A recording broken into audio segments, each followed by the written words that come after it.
Hello दोस्तों, तो आज हम मॉड्यूल 7 का कंटिन्यू करने वाले हैं। कंटिन्यू मतलब स्टार्टिंग करने वाले हैं। श्री गणेशाय नमः, जय हो। तो हम करने वाले हैं रिकर्जन को कंटिन्यू, जो कि हमारा मॉड्यूल 7 का पार्ट है। ठीक है, तो हमने पिछले मॉड्यूल में क्या देखे थे? पिछले मॉड्यूल में हमने फंक्शन के बारे में बात किया था। ठीक है, क्या किया था बात? फंक्शन के बारे में। FUN, इतना से समझ जाइए फंक्शन। ठीक है, FUN मतलब फंक्शन का बात किया था। अब फंक्शन का ही एक्स्ट्रा ऑर्डिनरी कह सकते हैं रिकर्जन है मेरा। ठीक है, जिसमें फंक्शन का भरपूर यूज होगा। भरपूर मतलब फंक्शन से ही डिराइव होता है मेरा रिकर्जन। ठीक है, जस्ट लाइक ये मेरा फंक्शन का ही, लेकिन फंक्शन का एक स्पेशल प्रॉपर्टी बोल सकते हैं, वो मेरा रिकर्जन होता है। ठीक है, तो इसके लिए मैं आपको फंक्शन का अच्छा खासा नॉलेज होना चाहिए, ऐसे काम नहीं चलेगा। तो फंक्शन आएगा तभी आप रिकर्जन समझ सकते हैं। तो पहले मेरा सजेशन रहेगा फंक्शन पढ़ लीजिए, उसके बाद यहाँ आइए। ठीक है, वैसे मैं कोशिश करूँगा एक बाई एक सब बता दूं। ठीक है, तो चलते हैं रिकर्जन शुरू करते हैं, जो कि मॉड्यूल 7 में है, या आपके मॉड्यूल में कोई और भी हो सकता है। ठीक है, तो रिकर्जन का टॉपिक है, मॉड्यूल कोई भी रहे कोई दिक्कत नहीं है। तो हम मॉड्यूल 7 को कंटिन्यू करते हैं। रिकर्जन क्या होता है? ठीक है, रिकर्जन मेरा क्या है? रिकर्जन एक ऐसा प्रॉपर्टी है फंक्शन का, जिसके कारण फंक्शन जो है ना खुद को कॉल कर लेता है। मतलब फंक्शन खुद को बुला लेता है। ठीक है, जैसे कि यहाँ पे देखें, the process in which a function calls itself directly और इनडायरेक्टली। कहने का मतलब क्या हुआ? आप मान लीजिए हमें क्या फंक्शन लिख रहे हैं, जैसे मान लीजिए ऊपर में हैशटैग इंक्लूड है, समझ जाइए। यहाँ पे मान लीजिए कोई फंक्शन है, यहाँ पे कोई फंक्शन है, यहाँ पे मेरा मेन फंक्शन है। ठीक है, मेन फंक्शन है, समझ जाइए इतना। ये फंक्शन का हम बॉडी लिख दिए। ठीक है, यहाँ पे वो क्या बोला जाए? The process in which a function calls itself directly और इनडायरेक्टली। यहाँ पे डायरेक्टली और इनडायरेक्टली करने का क्या मतलब है? डायरेक्टली करने का मतलब क्या है? मेरा प्रोग्राम का एग्जीक्यूशन कहाँ से स्टार्ट होता है? मेन फंक्शन से। ठीक है, तो डायरेक्टली कॉल करने का मतलब क्या है? डायरेक्टली कॉल करने का मतलब हम क्या करेंगे? मेन फंक्शन से डायरेक्ट हम ये फंक्शन को कॉल करेंगे। मेन फंक्शन से हम डायरेक्ट कोई फंक्शन को कॉल करेंगे। कोई फंक्शन, एक फंक्शन, दो फंक्शन, जितना भी फंक्शन हो सब फंक्शन को कॉल कर सकते हैं। इस सबको बोलेंगे हम डायरेक्ट कर रहे हैं। ठीक है, तो इसको हम बोलेंगे क्या? Directly call. यहाँ पे देखिएगा डायरेक्टली या इनडायरेक्टली का मतलब हम बता रहे हैं। डायरेक्टली का मतलब है ये मेन फंक्शन से आप डायरेक्ट फंक्शन को कॉल कर दे रहे हैं। ठीक है, और इनडायरेक्टली करने का क्या मतलब है? मान लीजिए मेरे पास एक और फंक्शन है, कोई नाम का एक और फंक्शन है। ठीक है, आप किए इसको कॉल, आप किए इसको कॉल। ठीक है, मेन फंक्शन से किए इस फंक्शन को कॉल, और ये फंक्शन कर दिया मेरा इसको कॉल, ये दूसरे फंक्शन को। तो इसको कहेंगे ये फंक्शन इनडायरेक्टली कॉल हुआ है। किस फंक्शन से? इस फंक्शन से। लेकिन मेन फंक्शन से मेरा डायरेक्टली क्या कॉल हुआ है? ये हुआ है कॉल।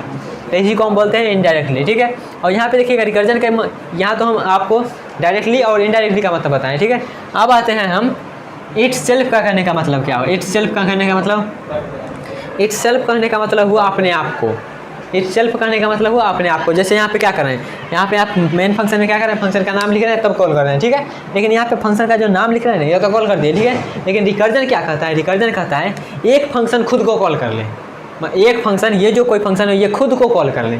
ये फंक्शन खुद को कॉल, ये इस फंक्शन को कोई और नहीं कॉल करे, ये खुद को कॉल कर ले, उसी को हम बोलते हैं रिकर्जन। ठीक है, तो ये the process in which a function call itself, खुद को कॉल करेगा तब उसको हम बोलेंगे रिकर्जन है। और वो कॉल कैसे कर सकता है? ये डायरेक्टली कर दे या फिर इनडायरेक्टली कॉल कर दे। ठीक है, लेकिन खुद को कॉल करेगा, ये नहीं जो दूसरे फंक्शन को कॉल कर रहा है तुम इधर कर लो, वो उधर नहीं, उधर नहीं, खुद को कॉल करेगा तब हम इसको रिकर्जन बोलेंगे।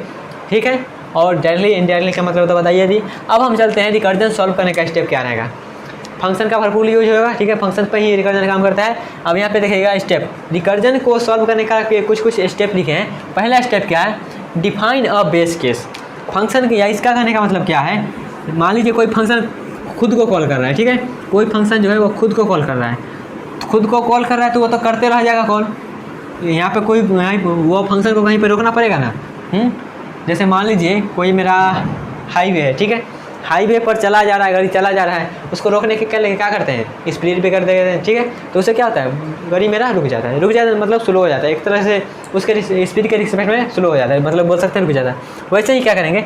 मान लीजिए कोई फंक्शन वो खुद को कॉल कर रहा है, कोई फंक्शन खुद को कॉल करते जा रहा है, तो उसको रुकने के लिए कुछ चाहिए ना, नहीं तो करते जाए तो मेमोरी सब भर देगा। ठीक है, तो हम यहाँ पे स्टेप में पहला मेरा स्टेप है define a base case. Base case मतलब कहाँ पे इसको रुकना है, इसको डिफाइन करना पड़ेगा रिकर्जन में। ठीक है, रिकर्जन में सब बात करेंगे क्या होता है जब हम इसका प्रोग्राम देखेंगे तब। तो यहाँ पे पहले इसको थ्योरी पढ़ लीजिए।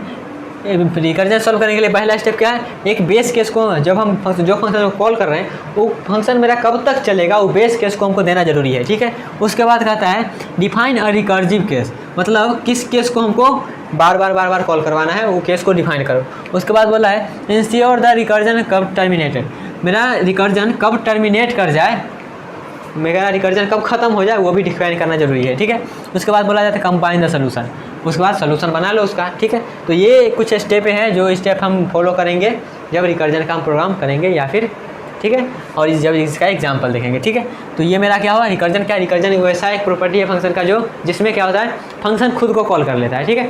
या फिर इंग्लिश में ऐसे बोल सकते हैं the process in which a function calls itself directly और इनडायरेक्टली, ठीक है, उसको हम बोलेंगे रिकर्जन, ठीक है। इसका स्टेप क्या है, पहले क्या करेंगे हम डिफाइन करेंगे बेस केस को, उसके बाद रिकर्जन केस देंगे, उसके बाद क्या होगा रिकर्जन कब हमारा खत्म होगा वो देंगे, उसके बाद सब जो हम सोल्यूशन बनाए उस सोल्यूशन को हम कंबाइन कर देंगे, कंबाइन मतलब उसको कॉल करवा देंगे, ठीक है। उसके बाद आते हैं रिकर्जन का टाइप, रिकर्जन से जाने का क्या है कॉल करेगा, अब इसका टाइप जानते हैं, टाइप क्या है इसका टाइप है मेरा रिकर्जन का टाइप है डायरेक्ट कॉलिंग, जैसा कि बताए थे डायरेक्ट कॉलिंग या फिर इनडायरेक्ट कॉलिंग। रिकर्जन का टाइप क्या है, वो है रिकर्जन का टाइप है दो टाइप का, पहला है डायरेक्ट कॉलिंग या फिर इनडायरेक्ट कॉलिंग। जैसा कि बताया रिकर्जन में क्या होता है एक फंक्शन खुद को कॉल कर लेता है, इटसेल्फ यहाँ पे ध्यान देना है, यहाँ पे रिकर्जन का प्रॉपर्टी चलाता है फंक्शन खुद को ही कॉल करेगा, दूसरे फंक्शन को कॉल नहीं करेगा, और जिसमें है एक डायरेक्टली कॉल करेगा या इनडायरेक्टली कॉल करेगा, ठीक है।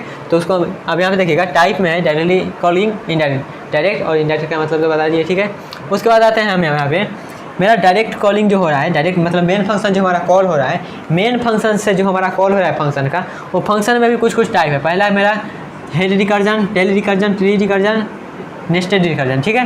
तो हेड रिकर्जन और टेल रिकर्जन हमको डिटेल में पढ़ना है, डिटेल में मतलब इसका यूज ज़्यादा करेंगे, ट्री रिकर्जन का यूज नहीं करेंगे और नेस्टेड रिकर्जन ज़्यादा नहीं करेंगे लेकिन ज़्यादा नहीं करेंगे, ठीक है।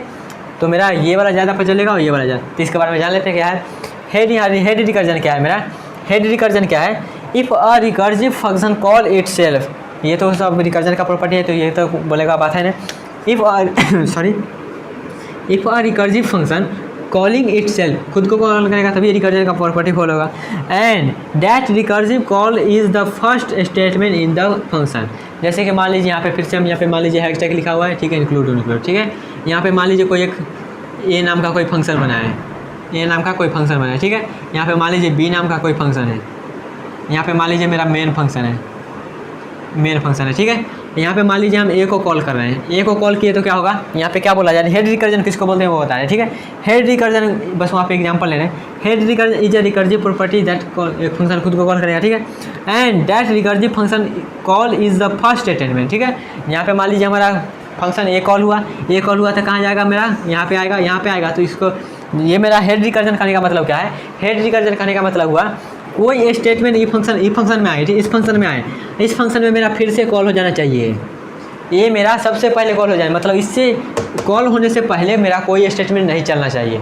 मतलब मान लीजिए यहाँ पे आप कोई प्रिंट करा रहा है, यहाँ पे मान लीजिए कोई प्रिंट करवा रहे हैं, तो मेरा पहले तो ये कॉल हो रहा है, वो पहले बाद में प्रिंट हो रहा है, ठीक है। तो इसको हम बोलेंगे क्या, हेड रिकर्जन, ठीक है। वही लिखा गया है, पहला जो कॉल जो है वो फर्स्ट स्टेटमेंट होना चाहिए। तो यहाँ पे देखिए पहला स्टेटमेंट मेरा क्या है, कॉल हो जा रहा है फंक्शन को फिर से, ठीक है। ये मेरा क्या है, हेड रिकर्जन है। अब आते हैं टेल रिकर्जन, इस सब का डिटेल हम जब एग्जाम्पल लेंगे ना तब बताएंगे, ठीक है। अभी बस थ्योरी सुन लीजिए, ऐसे बोरिंग हो रहा है तो कोई दिक्कत नहीं है, सुन लीजिए कैसे भी, ठीक है। अब आते हैं टेल रिकर्जन पे। तो टेल रिकर्जन क्या होता है, हेड रिकर्जन समझिएगा तो टेल भी वैसा ही है, ठीक है। If a recursive function calling itself, ये तो होना ही है, एंड द रिकर्सिव कॉल्स पे the last statement in the function. जैसे मान लीजिए यहाँ पे क्या हो रहा था, यहाँ पे आप मान लीजिए बी को कॉल किए, अब यहाँ से मेन फंक्शन से हम बी को कॉल किए, बी को कॉल किए तो यहाँ आएगा। अब बी में क्या हो रहा है, यहाँ पे पहले प्रिंट हो रहा है, जितना भी काम होना आता है ना वो कर देता है, और लास्ट में हमारा फंक्शन फिर से कॉल हो रहा है, फिर से कॉल है, तो इसको बोलेंगे टेल रिकर्जन, ठीक है। इसको बोलेंगे टेल रिकर्जन, इसको बोलेंगे हेड रिकर्जन। हेड मतलब क्या है, हेड मतलब सर मतलब पहले हमारा वो पहले ऊपर ऐसे समझिए, हेड मतलब क्या होता है, सर क्या आता है, ऊपर आता है। तो मेरा जो फंक्शन कॉल होगा खुद को कॉल करेगा तो मतलब सबसे पहले को कॉल करना चाहिए। यहाँ पे देखिए ए क्या किया है, खुद को कॉल किया है लेकिन सबसे पहले किया है, तो इसको हम बोलेंगे हेड रिकर्जन। और टेल मतलब क्या होता है, टेल मतलब होता है पूछ कहाँ रहता है, नीचे रहता है। तो नीचे यहाँ पे क्या होगा, जब हम टेल रिकर्जन का बात करेंगे तो क्या होगा, जो मैं फंक्शन को कॉल करूँगा वो कॉलिंग सबसे लास्ट में होगा, वो मेरा कॉलिंग का लास्ट स्टेटमेंट रहेगा, ठीक है। जैसे यहाँ पे देखिए प्रिंट कराना होगा तो कर देंगे, लास्ट में हम फंक्शन को कॉल कर रहे हैं खुद के हो, ठीक है। इसी को बोलते हैं टेल रिकर्जन, ऐसे भी याद रख सकते हैं, ठीक है। तो अभी हम क्या जाने रिकर्जन के बारे में, रिकर्जन क्या होता है वो the process in which function calls directly या फिर इनडायरेक्टली खुद को, ठीक है। खुद को कोई फंक्शन डायरेक्टली या फिर इनडायरेक्टली कॉल करता है उसको हम रिकर्जन बोलते हैं। रिकर्जन सॉल्व करने का कुछ स्टेप बताया। पहला स्टेप है बेस केस तो देना ही देना है, ध्यान में देना है बेस केस को। उसके बाद रिकर्जिव केस मतलब कौन सा रिकर्जन मेरा चलना चाहिए, ठीक है। और रिकर्जन कब मेरा खत्म होगा वो स्टेप पर ध्यान देना चाहिए। और जब हम मान लीजिए ये सोल्यूशन लिखे, ये सोल्यूशन लिखे, ये सोल्यूशन लिखे, तो सबको कंबाइन करना पड़ेगा, तो हम कंबाइन करेंगे, ठीक है। उसके बाद इसका टाइप जाने, टाइप क्या होता है, कॉल डायरेक्टली या फिर इनडायरेक्टली, ठीक है। डायरेक्टली में क्या है, डायरेक्टली मतलब डायरेक्ट मेरा मेन फंक्शन से कॉल होगा सब फंक्शन को। लेकिन इनडायरेक्ट में क्या होगा, इनडायरेक्ट में जैसे कि मान लीजिए हम क्या किए, पहले ए को कॉल किए, ए को कॉल कर दिया, उसके बाद क्या होगा, उसके बाद बी को ए कॉल करेगा, बी को जो है ए फंक्शन कॉल करेगा, तो इसको क्या बोलेंगे, इसको बोलेंगे हम इनडायरेक्टली, ठीक है। मतलब इनडायरेक्ट बी कॉल हो रहा है, मतलब मेन फंक्शन से मेरा ए कॉल हो रहा है और ए से मेरा बी फंक्शन कॉल हो रहा है, तो बी को हम बोलेंगे इनडायरेक्ट कॉलिंग हो रहा है ए से। और डायरेक्टली कॉलिंग में हम क्या जाने, head recursion, tail recursion, tree recursion, nested recursion. Head recursion मतलब क्या, मेरा जो स्टेटमेंट है वो बाद में चले, पहले मेरा फंक्शन कॉल हो जाए, खुद को फंक्शन कॉल कर ले, ठीक है, उसको हम बोलेंगे हेड रिकर्जन। टेल रिकर्जन करने का मतलब सब स्टेटमेंट चल जाए उसके बाद खुद को फंक्शन कॉल करें, उसको हम बोलेंगे टेल रिकर्जन। और ट्री रिकर्जन क्या होता है, ट्री रिकर्जन मतलब मान लीजिए ये कुछ ऐसा बनता है, जब हम ट्री डायग्राम बनाएंगे तो इसको कुछ ऐसा चलेंगे, फिर इसको कुछ मतलब ट्री ऐसा कुछ ऐसा चलेगा, जिसको हम बोलेंगे ट्री रिकर्जन। और नेस्टेड रिकर्जन, नेस्टेड का मतलब क्या होता है, एक के अंदर दूसरा, ठीक है। तो नेस्टेड रिकर्जन मतलब हुआ एक फंक्शन तो खुद को कॉल करेगा ही और उसके अंदर भी फंक्शन खुद को कॉल कर लेगा, उसको हम बोलेंगे, जैसे आप नेस्टेड लूप पढ़ते थे ना, वैसा ही है कुछ, एक के अंदर दूसरा, मतलब एक रिकर्जन हो रहा है उसके अंदर दूसरा का रिकर्जन हो रहा है, ठीक है, उसको हम बोलेंगे नेस्टेड रिकर्जन। और हेड रिकर्जन के बारे में क्या एक लाइन बोल सकते हैं, क्या बोल सकते हैं, if a recursion function calling itself and that recursive calls is first statement. English में लिख दिया गया है रिकर्जन, हेड रिकर्जन और टेल रिकर्जन का, तो यही था मैं रिकर्जन का क्या, रिकर्जन का यही था इन्फॉर्मेटिव वीडियो, ठीक है। अब रिकर्जन का हम क्या करेंगे, कोडिंग देखेंगे और क्या करेंगे, इस पर एग्जाम्पल जो लेना है वो लेंगे, एग्जाम्पल लेंगे तो वहाँ पे ज़्यादा क्लियर हो जाएगा। बस ये थ्योरी ध्यान रखने की चीज़ है। और इसका एग्जाम्पल लेना चाहेंगे तो क्या एग्जाम्पल ले सकते हैं, इसका एग्जाम्पल हो सकता है फैक्टोरियल का, और भी बहुत सारा एग्जाम्पल हो सकता है, वो डे बाई डे लेंगे अगले वीडियो में। तो अभी हम क्या जाने, रिकर्जन का पूरा देख लिए, उसके बाद क्या इसमें ज़्यादा यूज होगा फंक्शन का ही होगा, फंक्शन का ही। जब ये क्या है फंक्शन, यहाँ पे देख सकते हैं फंक्शन बनाए, तभी रिकर्जन का काम हो रहा है, क्योंकि यहाँ पे इसका डिफिनीशन में है the process in which a function call itself. यहाँ पे इसके डिफिनीशन में फंक्शन लगा हुआ, तो फंक्शन का यूज़ तो होगा ही होगा, गर्दा छुड़ा के यूज होगा रिकर्जन में फंक्शन का, और फंक्शन का ही एक्स्ट्रा एडिशनली वर्जन कर सकते हैं रिकर्जन को, ठीक है। तो ये सब हुआ मेरा रिकर्जन का वीडियो, तो मिलते हैं नेक्स्ट वीडियो में। हेलो दोस्तों, तो हम आगे देखने वाले हैं रिकर्जन के टॉपिक को ही कंटिन्यू करेंगे और देखेंगे कुछ इस पर एग्जाम्पल मतलब प्रोग्राम देखेंगे, ठीक है। प्रोग्राम जैसे कि हम देखने वाले हैं आज फैक्टोरियल का प्रोग्राम देखने वाले हैं और फिबोनाची सीरीज का प्रोग्राम देखने वाले, ठीक है। रिकर्जन के बारे में हम अभी क्या क्या जान चुके हैं, रिकर्जन क्या होता है, वो जब कोई फंक्शन खुद को कॉल करता है उसको हम रिकर्जन बोलते हैं, ठीक है। रिकर्जन के हेल्प से हम जो बड़ा प्रोग्राम होता है उसको हम छोटे छोटे पार्ट में तोड़ देते हैं और छोटा पार्ट से हम बड़ा पार्ट तक जाते हैं, ठीक है। बस वही एक रिकर्जन जो है अल्टरनेट अप्रोच है कोई भी क्वेश्चन का सॉल्व करने के लिए, ठीक है। तो हम आज देखने वाले फैक्टोरियल का कैसे करेंगे। फैक्टोरियल क्या होता है, फैक्टोरियल मतलब जैसे मान लीजिए आपको पूछा 5 का फैक्टोरियल बताओ बच्चा, तो आप क्या करिएगा, 5 गुना 4 गुना 3 गुना 2 गुना 1, ऐसा सबको जोड़ कर कहिएगा, क्या कहिएगा, 5 चौक 20, 20 दूना 60, 20 दूना 40, 4 से 120 कहिएगा, यही ना कहिएगा। 5 का फैक्टोरियल 105, 120, ठीक है। जैसे मान लिया आपको पूछे 6 का फैक्टोरियल, तो क्या करिएगा, 6 गुना 5 गुना 4 गुना 3 गुना 2 गुना 1, यही कहिएगा, मतलब 720, यही होगा ना, 62 72, हाँ 720 होगा। 4 का फैक्टोरियल कहें तो इसी करिएगा, क्या 4 गुना 3 गुना 2 गुना 1, इसको कहिएगा 24, ऐसी फैक्टोरियल कैलकुलेट करिएगा, ठीक है। तो यहाँ पर भी हम यही कंसेप्ट का अप्लाई करने वाले हैं। कैसे, जैसे मान लीजिए आप लूपिंग में पढ़ेंगे फैक्टोरियल का, तो कैसे करेंगे, एक लूप चलाते होंगे कहाँ से, n से लेके 1 तक, और सबको गुना करते जाते हैं 1 से लेके n तक चलाते होंगे लूप, और सबको गुना करके यहाँ पे कर दीजिएगा, ठीक है। लेकिन यहाँ पे हम क्या कहेंगे, जैसे मान लें हम आपको बोले 5 का फैक्टोरियल निकालना, ठीक है। हम आपसे यहाँ पे वो अप्रोच बताने वाले कैसे अप्रोच करेंगे। जैसे मान लें हम आपसे पूछे 5 का फैक्टोरियल बताओ, तो रिकर्जन के हेल्प से क्या करेंगे, रिकर्जन के हेल्प से हम 5 को तो कॉल कर देंगे, 5 वैल्यू देकर उसको कॉल कर देंगे, फिर आती को किसको, हम अपना फंक्शन को मान लीजिए हम रिकर्जन के हेल्प से करने वाले हैं, तो रिकर्जन का कंसेप्ट लगाएंगे। 5 हम मान लीजिए कोई हम आपको बोले 5 का फैक्टोरियल निकालें, 5 का फैक्टोरियल निकालो रिकर्जन से, तो कैसे करिएगा, 5 हम वैल्यू आपने को दिए फंक्शन में आप पास करिएगा, कॉल बाय वैल्यू करेंगे। यहाँ पे कॉल बाय वैल्यू क्या होता है बता चुके हैं, वैल्यू जब पास करते हैं तो कॉल बाय वैल्यू बोला जाए। हम वैल्यू पास किए 5 वैल्यू हम पास करने को हो जाएगा फंक्शन के पास, फंक्शन के पास तो गया। लेकिन मान लीजिए यहाँ पे आप 2 कंसेप्ट अप्लाई कर सकते हैं, तो बहुत सारा कंसेप्ट अप्लाई कर सकते हैं। यहाँ पे हमें एक एग्जांपल लेने हैं, जैसे मान लीजिए लूप का एक फंक्शन में हम नंबर पास किए, वहाँ पर फंक्शन में आप क्या कर सकते हैं, उस फंक्शन में आप लूप की हेल्प से भी प्रोग्राम सॉल्व कर सकते हैं। लेकिन करने वाले हैं हम क्या, रिकर्जन की हेल्प से। रिकर्जन में क्या होता है, एक फंक्शन खुद को कॉल करता है, ठीक है। जैसे मान लीजिए 5 को तो हम कॉल कर दिए, 5 को कॉल कर दीजिए। अब हम क्या कहेंगे, अब हम कहेंगे 5 को तो कॉल कर दिए, चलो ठीक है, अब तुम कॉल हो एक काम करके कॉल करो। मतलब ऐसे करने वाले हैं, प्रोग्राम को सब पार्ट में तोड़ने वाले हैं। जैसे मान लीजिए हमको तो मालूम नहीं है जो 5 का फैक्टोरियल क्या होता है, ये तो मालूम नहीं है हमको। ये हम कहेंगे अच्छा चलो तुम 4 को बता दो, हम बता देंगे। फिर 4 का बताइएगा, कहिए चलो 3 का बता दो, फिर 2 से 2 को, फिर 3 को। जैसे मान लीजिए यहाँ पे लिखते हैं, लिखने से ज़्यादा क्लियर होगा। जैसे मान लीजिए हम आपको बोले 5 का फैक्टोरियल बताए, तो क्या कहेंगे आप हमसे 5 का पूछे तो हम कहेंगे 5 का तो नहीं पता, तुम 4 का बता दो। 4 3 2 1 ऐसे 5 का फैक्टोरियल ऐसे खुद है, समझ लीजिए। अगर मान लीजिए हम आपका 5 का फैक्टोरियल पूछे थे, ठीक है, तो हम कहेंगे 5 का तो नहीं पता, तुम 4 तक का फैक्टोरियल बता दो। क्या कहेंगे, तुम 4 तक का फैक्टोरियल बता दो, उसमें हम 5 से गुना कर देंगे तो हमारा वैल्यू आ जाएगा। यही करेंगे, ठीक है। और जब हम 4 पर गए तो कहेंगे 4 तक का छोड़ो, तुम 3 तक का बता दो, उसमें हम क्या करेंगे 4 से गुना कर देंगे उसमें, तो हमारा मिल जाएगा, ठीक है। तो हम क्या कहेंगे, अब हम कहेंगे नहीं तुम 3 तक का फैक्टोरियल बता दो, तुम 3 तक का फैक्टोरियल बता दो। उसके बाद हम उसमें गुना कर देंगे 3 का, उसमें वैल्यू सब कर देंगे गुना, ठीक है। उसके बाद कहेंगे चलो तीनों को छोड़ो, आगे तुम 2 का फैक्टोरियल बता दो, तो क्या कहिएगा, 2 का फैक्टोरियल बता दीजिएगा। नहीं, आप कहिएगा नहीं हम 1 का फैक्टोरियल बताएंगे, ठीक है, 1 का फैक्टोरियल। अब 1 का फैक्टोरियल तो आपको मालूम ही है, रिकर्जन में बेस केस लगाना जरूरी है। तो हम कहाँ जाएंगे बेस केस के लिए, बेस केस के लिए हम जाएंगे 1 पर, क्योंकि 1 का फैक्टोरियल तो हमको मालूम है, 1 का फैक्टोरियल होता है 1, तो 1 मिल जाएगा। तो क्या करेंगे 2 में गुना कर देंगे, 2 से 3 में, 3 से 4 से 4 से 5 में। ऐसा ही हमारा रिकर्जन का टॉपिक चलता है। क्या करता है, एक फंक्शन खुद को, एक फंक्शन ऊपर है, ठीक है, ये कहेगा नहीं तुम 4 का कॉल करो। अब 4 वाला कहेगा नहीं तुम 3 का करो, 3 वाला कहेगा नहीं 2 का करो, 2 का कर वाला 1 का। कहीं कहीं बेस केस तो देंगे ही, बेस केस मतलब मिनिमम वहाँ पर चल जाएगा तो हमारा वैल्यू मिल जाएगा। मतलब वहाँ पे जाकर हमारा फंक्शन फिर ऊपर की तरह जाना चाहिए, ठीक है। इसका हम डायग्राम भी बनाएंगे तो ज़्यादा क्लियर होगा। बस अभी हम एक आइडिया दिए जैसे कुछ करने वाले हैं, ठीक है। तब इसका हम चलिए ड्राई रन करते हैं प्रोग्राम का, ठीक है।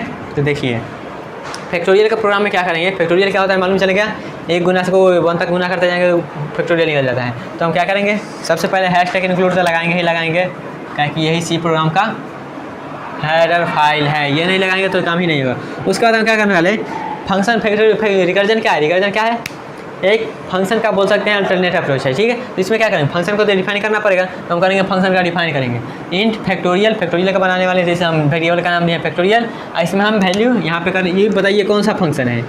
फंक्शन का 4 प्रकार बताए थे, यूजर डिफाइन फंक्शन का 4 टाइप, ये कौन टाइप का ऐसे बताइए। तो कैसे पता चलेगा, यहाँ पे देखिए रिटर्न टाइप क्या है, रिटर्न टाइप है इंट, मतलब कुछ रिटर्न कर रहा है। यहाँ पे क्या है, इसमें कोई वैल्यू दे रहा है, तो क्या होगा return type with parameter, return type with parameter. इसको क्या बोलते हैं, take something return something, take something return something, take something return something, ठीक है। ऐसे भी बोल सकते हैं रिटर्न टाइप विथ पैरामीटर, ठीक है। और यहाँ पे देखिए आप फंक्शन को डिफाइन कर दिए, डिक्लेयर कर दिए, डिफाइन नीचे करेंगे, डिक्लेयर तो कर दिए आपके, चलिए मेन फंक्शन में आप यहाँ पे डिफाइन कर दिए, डिक्लेयर कर दिए, तो आप डिफिनीशन भी लिख सकते हैं साथ में। लेकिन यहाँ पे करने वाले मेन फंक्शन या अप्रोच सीधा चलते हैं, उसमें हम हल्का सा चेंजिंग करेंगे, ठीक है। अब इंट मेन लिखे, क्या करेंगे फैक्टोरियल निकालना है तो हमको यूजर से नंबर मांगना पड़ेगा। यूजर से नंबर मांगेंगे तो हम क्या कहें, एक वेरिएबल ले लिए एन, वेरिएबल ले लिए एन, ठीक है। मैसेज प्रिंट कर दीजिए, आप एक नंबर इंटर करिए, उसमें हम एन में स्टोर कर देंगे नंबर, एन में नंबर स्टोर कर दिए। उसके बाद हम क्या करेंगे, यहाँ पे अब नंबर तो स्टोर कर दिए, और उस नंबर को हमको फैक्टोरियल निकालना है, फैक्टोरियल निकालना है तो फंक्शन में पास करना पड़ेगा, तब हम फंक्शन में पास करेंगे, ठीक है। जैसे देखिए फैक्टोरियल %d, यहाँ पर हम फंक्शन का कॉलिंग कर दिए हैं, फंक्शन का कॉल कर दिए हैं। कॉल कैसे किए हैं, जो हम वैल्यू इंटर किए हैं वो वैल्यू देकर हम इसको कॉल कर दिए। मान लीजिए हम 5 इंटर किए, तो इसमें 5 भेज दिए, 5 यहाँ पे चला गया, फंक्शन में 5 हुआ तो क्या होगा, 5 कॉल हुआ फंक्शन को, तो डायरेक्ट आएगा फंक्शन डेफिनेशन पे। तो यहाँ पे 5 पास हुआ है, तो यहाँ पे क्या आ जाएगा वैल्यू, यहाँ पे वैल्यू आ जाएगा 5, ठीक है। वहाँ से जो पास होता है यहाँ पे आ जाता है, लेकिन कॉपी बन के आता है। कॉपी मतलब यहाँ पे हम कुछ चेंजिंग करेंगे तो इसमें रिफ्लेक्ट नहीं होगा, इसलिए यहाँ पे कॉपी बन के आता है, ठीक है। इसका एग्जांपल भी लिए थे पिछले वाली वीडियो में, वहाँ पे आप देख सकते हैं सॉरी यहाँ पे नहीं, हम फंक्शन वाले वीडियो में किए थे ये, ठीक है। और वहाँ पे मान लीजिए 5 आया है हम फंक्शन में, तो अब हम क्या करेंगे, यहाँ पे चेक करेंगे। अगर मान लीजिए 5 मेरा क्या है, यहाँ पे देखिएगा हम क्या करने वाले हैं, 5 गुना 4 गुना 3 गुना 2 गुना है, कैसे करने वाले हैं, तो हम कहाँ तक जाएंगे, 1 तक जाएंगे। तो 1 तक जाएंगे तो हम बेस कंडीशन लगाएंगे ना, मान लीजिए ये है, ठीक है। हम कहाँ तक गए, 1 तक जाएंगे। 1 तक का है, 1 तक का है जगह, क्योंकि 1 का फैक्टोरियल को मालूम है, तो वहाँ पर वो वापस आ जाएंगे। जैसे मान लीजिए यहाँ पे 5 आए, तो हम क्या कंडीशन लगाएंगे, इफ़ मेरा क्या है n मतलब 5 जब तक मेरा ग्रेटर देन 1 है, 5 मेरा जब तक ग्रेटर देन इक्वल टू 1 है, मतलब एक या एक से ज़्यादा है, तब तक क्या करेंगे, हम रिटर्न करेंगे क्या, n into factorial of n। यहाँ पे देखिएगा फैक्टोरियल ऑफ n, यहाँ पे फंक्शन का खुद का कॉल हुआ है, फंक्शन का खुद का कॉल, एक फंक्शन में खुद फंक्शन कॉल कर रहा है, तो क्या बोलते हैं इसको बोलते हैं रिकर्जन, ठीक है। ये मेरा रिकर्जन फंक्शन हुआ। अब यहाँ पे देखिएगा, यहाँ पे हम ये क्यों लगाएं, मान लीजिए यहाँ पे 5 तक गया, 4 तक गया, 3 तक गया, 2 तक गया, 1 तक गया। और मान लीजिए हम बेस कंडीशन नहीं लगाएंगे तो क्या 0 जाएगा, -1 जाएगा, -2 जाएगा, इसी भरते भरते इनफाइनाइट चलेगा, मेरा प्रोग्राम क्रैश कर जाएगा, ठीक है। तो हम यहाँ पे बेस कंडीशन क्या लगाएंगे, बेस कंडीशन मतलब वहाँ पे जाकर मेरा प्रोग्राम वापस चलना चाहिए। तो यहाँ पे देखिएगा, अगर मेरा 5 या 5 से ज़्यादा है तो हम क्या करने वाले हैं, फंक्शन को फिर से कॉल करेंगे, मतलब रिकर्सिव कॉल करेंगे, क्या देगा n-1, मतलब 5 में 1 घटा के यहाँ पे करने वाले हैं 4 को कॉल। क्यों, क्योंकि मेरा क्या है 5 ग्रेटर देन 1 है। और ऐसा नहीं होगा तो क्या करेंगे, रिटर्न 1 कर देंगे। देखिए कैसे होगा, मान लीजिए 4 को कॉल हुआ, फंक्शन 4 कॉल हुआ, तो फंक्शन 4 यहाँ पे फिर आएगा। अब यहाँ पे क्या वैल्यू मिलेगा, यहाँ पे वैल्यू मिलेगा इसका, यहाँ पे n है, यहाँ पे n है, तो यहाँ पे n देते हैं, यहाँ पे n है तो n दे दिए, ठीक है। अब 4 कॉल हुआ, अब 4 कॉल हुआ तो यहाँ पे देखिएगा 4 कॉल हुआ तो यहाँ पे अब 4 आएगा, यहाँ पे 4 आया, यहाँ पे 4 आया था। अब यहाँ पे चेक होगा क्या, यहाँ पे चेक होगा मेरा क्या, 4 मेरा ग्रेटर देन इक्वल टू 1 है, तो हाँ ग्रेटर है तो क्या होगा, फिर इफ वाला कंडीशन चलेगा। फिर क्या कॉल होगा, पहले कॉल क्या हुआ था, यहाँ पे एक डायग्राम बनाते हैं, चाहे ऊपर में डायग्राम बनाते हैं, क्लियर होगा। इसको मिटाते हैं यहाँ से, यहाँ पे देखिएगा डायग्राम बनाते हैं, ठीक है। डायग्राम के सेम पहले क्या हुआ था, पहले हमारा 5 कॉल हुआ, पहले 5 कॉल हुआ तो क्या होगा, 5 इंटू फैक्टोरियल ऑफ 4, मतलब यहाँ पे लिखते हैं F4, यही हुआ, ठीक है। अब क्या 4 कॉल हुआ, तो 4 कॉल हुआ तो यहाँ पे देखिएगा 4 कॉल हुआ तो क्या हुआ, 4 कॉल हुआ तो रिटर्न क्या करेगा, 4 इंटू फैक्टोरियल ऑफ, मतलब 4 इंटू फैक ऑफ n-1 में, मतलब यहाँ पे आ जाएगा 4 - 1 3। तो अब 3 को कॉल किया, अब यहाँ पे मान लीजिए 3 यहाँ पे कॉल हुआ, 3 कॉल हुआ तो फिर से यहाँ पे रहेगा 4 का वैल्यू अब 3 हो जाएगा। यहाँ फंक्शन खुद को कॉल कर रहा है तो 3 हुआ, तो यहाँ पे चेक होगा क्या 3 एक से ज़्यादा है, तो हाँ 3 एक से ज़्यादा, तो फिर से इफ वाला कंडीशन चलेगा। फिर यहाँ पे क्या होगा 3 इंटू, फिर अब ये होगा तो 3 इंटू fn-1, मतलब फंक्शन ऑफ 3 - 1 इंटू 2, तो ये हुआ। अब यहाँ पे देखिएगा, अब यहाँ पे 2 क्या कॉल हुआ, यहाँ पे कॉल हुआ मेरा 2, यहाँ पे 2 कॉल हुआ तो फिर से यहाँ पे 2 आएगा, n के वैल्यू 2 आएगा, 2 आया तो क्या होगा, अब यहाँ से चेक कंडीशन चेक होगा क्या 2 ग्रेटर देन 1 है, तो हाँ 1 है, तो क्या होगा यहाँ पे फिर से यहाँ पे शुरू होगा क्या, फिर से यहाँ पे देखिएगा तो यहाँ होगा 2 इंटू f ऑफ 2 - 1, क्या हो जाएगा 1, 2 - 1 हुआ। अब यहाँ पे 1 वैल्यू देकर कॉल करेगा, 1 दिया तो यहाँ पे क्या चेक होगा, 1 greater than equal to, greater तो नहीं लेकिन इक्वल टू है, तो फिर से यहाँ पे आएगा रिटर्न क्या करेगा n इंटू, मतलब 1 इंटू n-1, मतलब f0 यहाँ पे दिया, तो मतलब यहाँ पे क्या आएगा वैल्यू, यहाँ पे वैल्यू आएगा 0। यहाँ पे जब 0 वैल्यू आया तो 0 देखो क्या, 0 देखो कॉल करेगा, जब 0 देखो कॉल करेगा तो यहाँ पे आएगा क्या मेरा 0 ग्रेटर देन इक्वल टू 1 है, क्या मेरा 0 ग्रेटर देन इक्वल टू 1 है, तो नहीं, यहाँ पे ये कंडीशन मेरा हो गया फॉल्स। इफ़ का कंडीशन फॉल्स होता है तो डायरेक्ट इल्स चल जाता है, तो इसमें क्या है, इसमें मेरा है रिटर्न 1, मतलब ये फंक्शन हमारा रिटर्न क्या करेगा, वैल्यू 1, वैल्यू हमारा 1 रिटर्न किया। अब देखिए, अब ये डायग्राम से हम इस आंसर कैसे लाएंगे, ये तो हो गया मेरा फंक्शन कॉल हो गया, ये मेरा क्या हुआ, ये मेरा बेस केस है, मतलब यहाँ पे जाकर मेरा प्रोग्राम वो ऊपर की तरफ जाएगा। अब यहाँ पे देखिए ये फंक्शन हमारा क्या रिटर्न किया, ये फंक्शन रिटर्न किया मेरा 1 रिटर्न किया था, क्या है 1 इंटू 1, जो फंक्शन रिटर्न करेगा यहाँ पे देंगे 1 इंटू 1, तो क्या हो गया 1, ये वैल्यू क्या दिया मेरा 1 दे दिया, ठीक है। ये 1 कहाँ जाएगा, ये 1 जाएगा F1 के पास, F1 के पास देखा तो क्या होगा 2 इंटू 1 क्या रिटर्न करेगा 2, यहाँ पे वैल्यू मिला गया 2।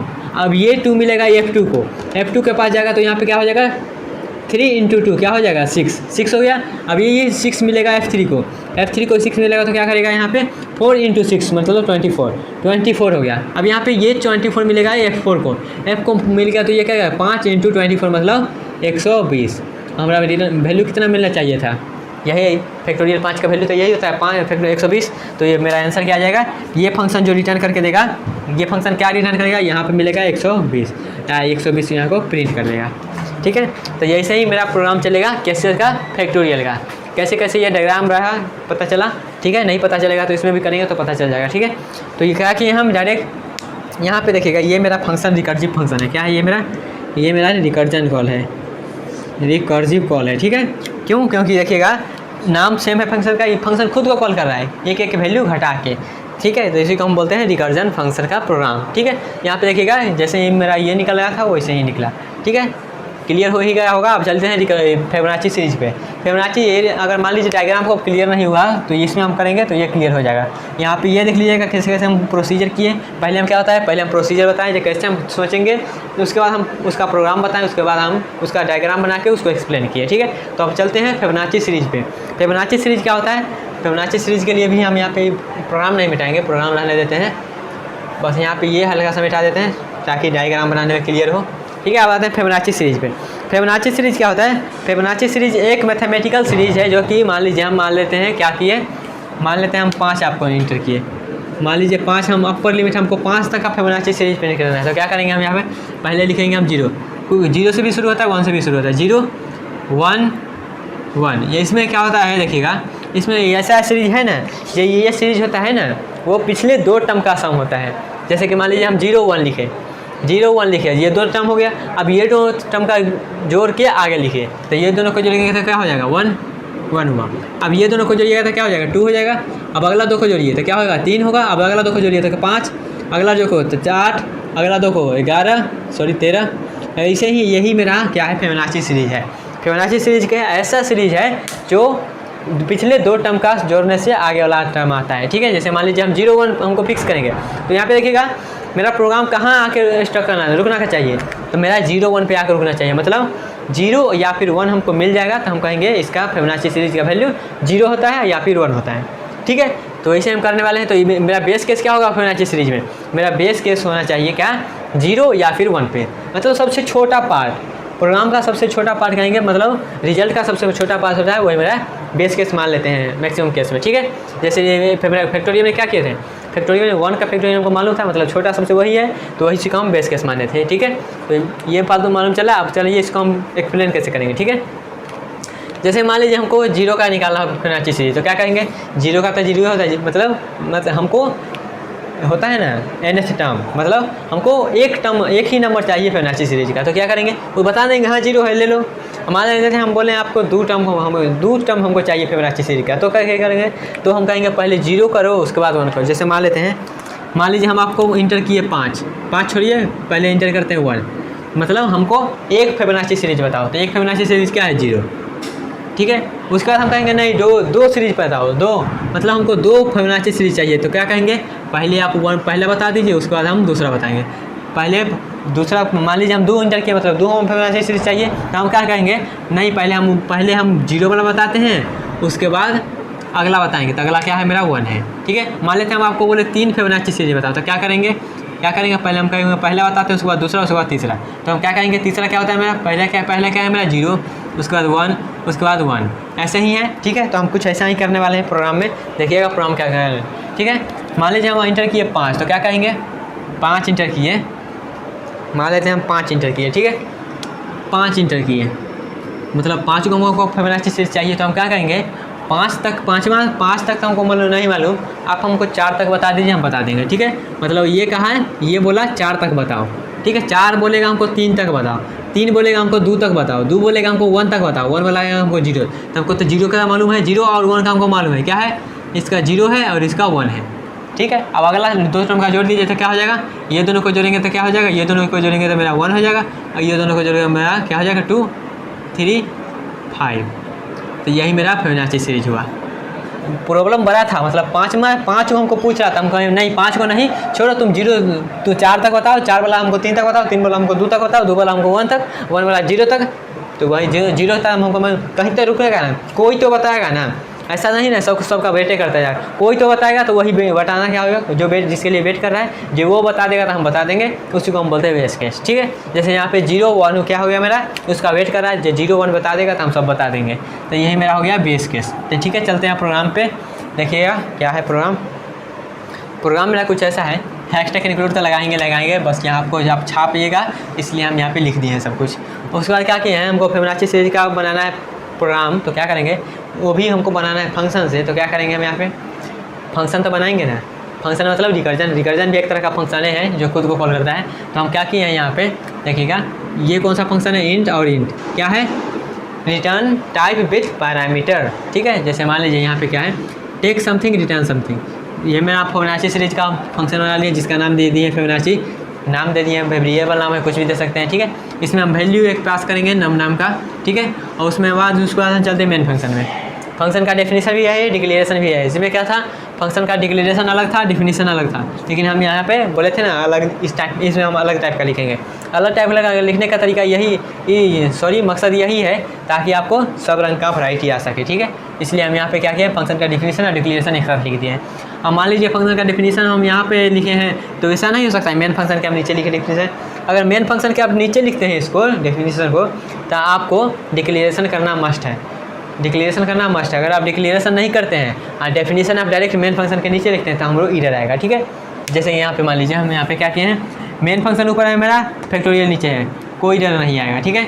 मान लीजिए यहाँ पे क्या किया है, यहाँ पे हम फंक्शन का डिक्लेरेशन भी कर देते हैं, ये क्या कि ये मेन फंक्शन नीचे है, ये मेरा ऊपर है, तो यहाँ पे हम डिक्लेरेशन कर देते हैं फंक्शन का, नहीं तो यहाँ पर भी इधर आएगा, ठीक है।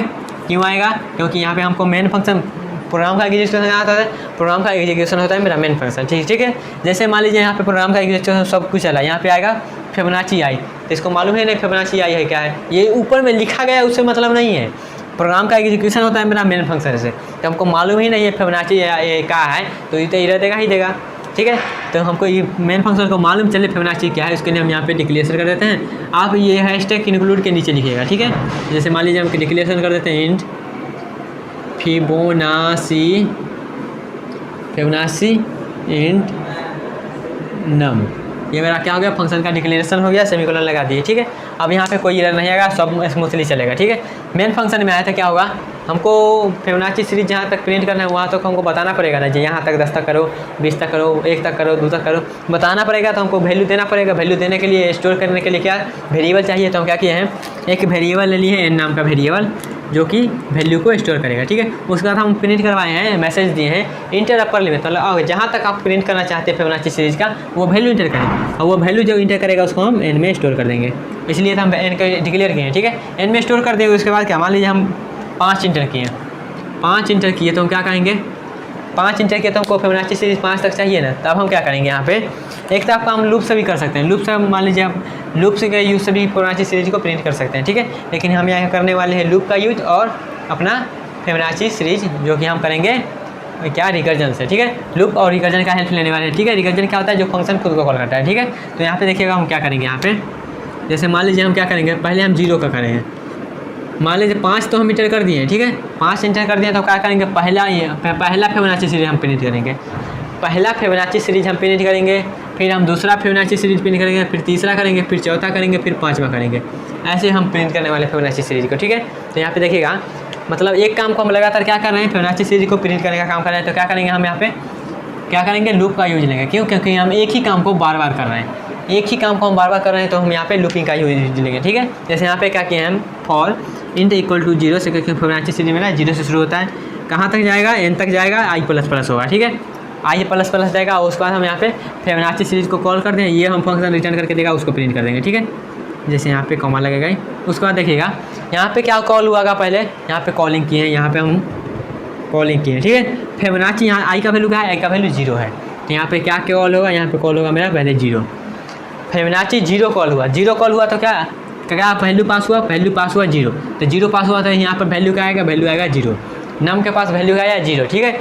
अब यहाँ पे देखिएगा जब 0 आ गया तो मतलब पहला हम 0 वाला हमको फिबोनाची सीरीज चाहिए, 0 वाला फिबोनाची मतलब पहला हमको फिबोनाची सीरीज चाहिए, तो क्या करेंगे, 0 तो 0 ही होता है, ठीक है। जैसे मान लीजिए हम बेस केस लगाए हैं, ये बेस केस लगाए हैं हम ये दोनों, इफ़ नम मेरा 0 के इक्वल हो हम रिटर्न करेंगे 0, क्यों, क्योंकि 0 वाला फिबोनाची सीरीज मेरा 0 होता है, ठीक है। इसलिए हम क्या करेंगे यहाँ पे बेस, ये इसको आप ऐसे भी लिख सकते थे, इसको लिखने का एक और तरीका है। जैसे मान लीजिए अल्टरनेट यहाँ पे बता रहे हैं, क्या लिखते हैं हम, इफ़ मेरा नम जो है इक्वल टू 0 एंड या फिर और लगाइए, कहें कि यहाँ पे दोनों केस सही हो सकता है, और नम मेरा इक्वल टू 1 हो, तो हम क्या करेंगे, क्या यहाँ पे हम रिटर्न करेंगे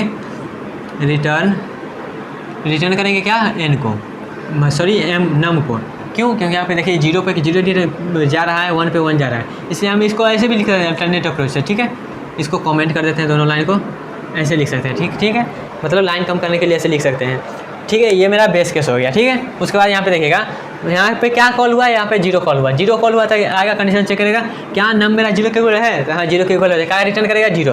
तो यहाँ पे जीरो रिटर्न किया फंक्शन जीरो रिटर्न किया, तो क्या होगा फंक्शन जीरो रिटर्न किया तो इसको वैल्यू मिल जाएगा जीरो। तो हमको क्या प्रिंट कर देगा, हमको प्रिंट करके देगा जीरो। जीरो प्रिंट कर दिया। ठीक है, एक लूपिंग खत्म हो गया मेरा। लूपिंग खत्म हो गया तो क्या करेगा, फिर से मेरा लूप आगे बढ़ेगा। लूप आगे बढ़ेगा तो जीरो से वैल्यू को 1 हो जाएगा।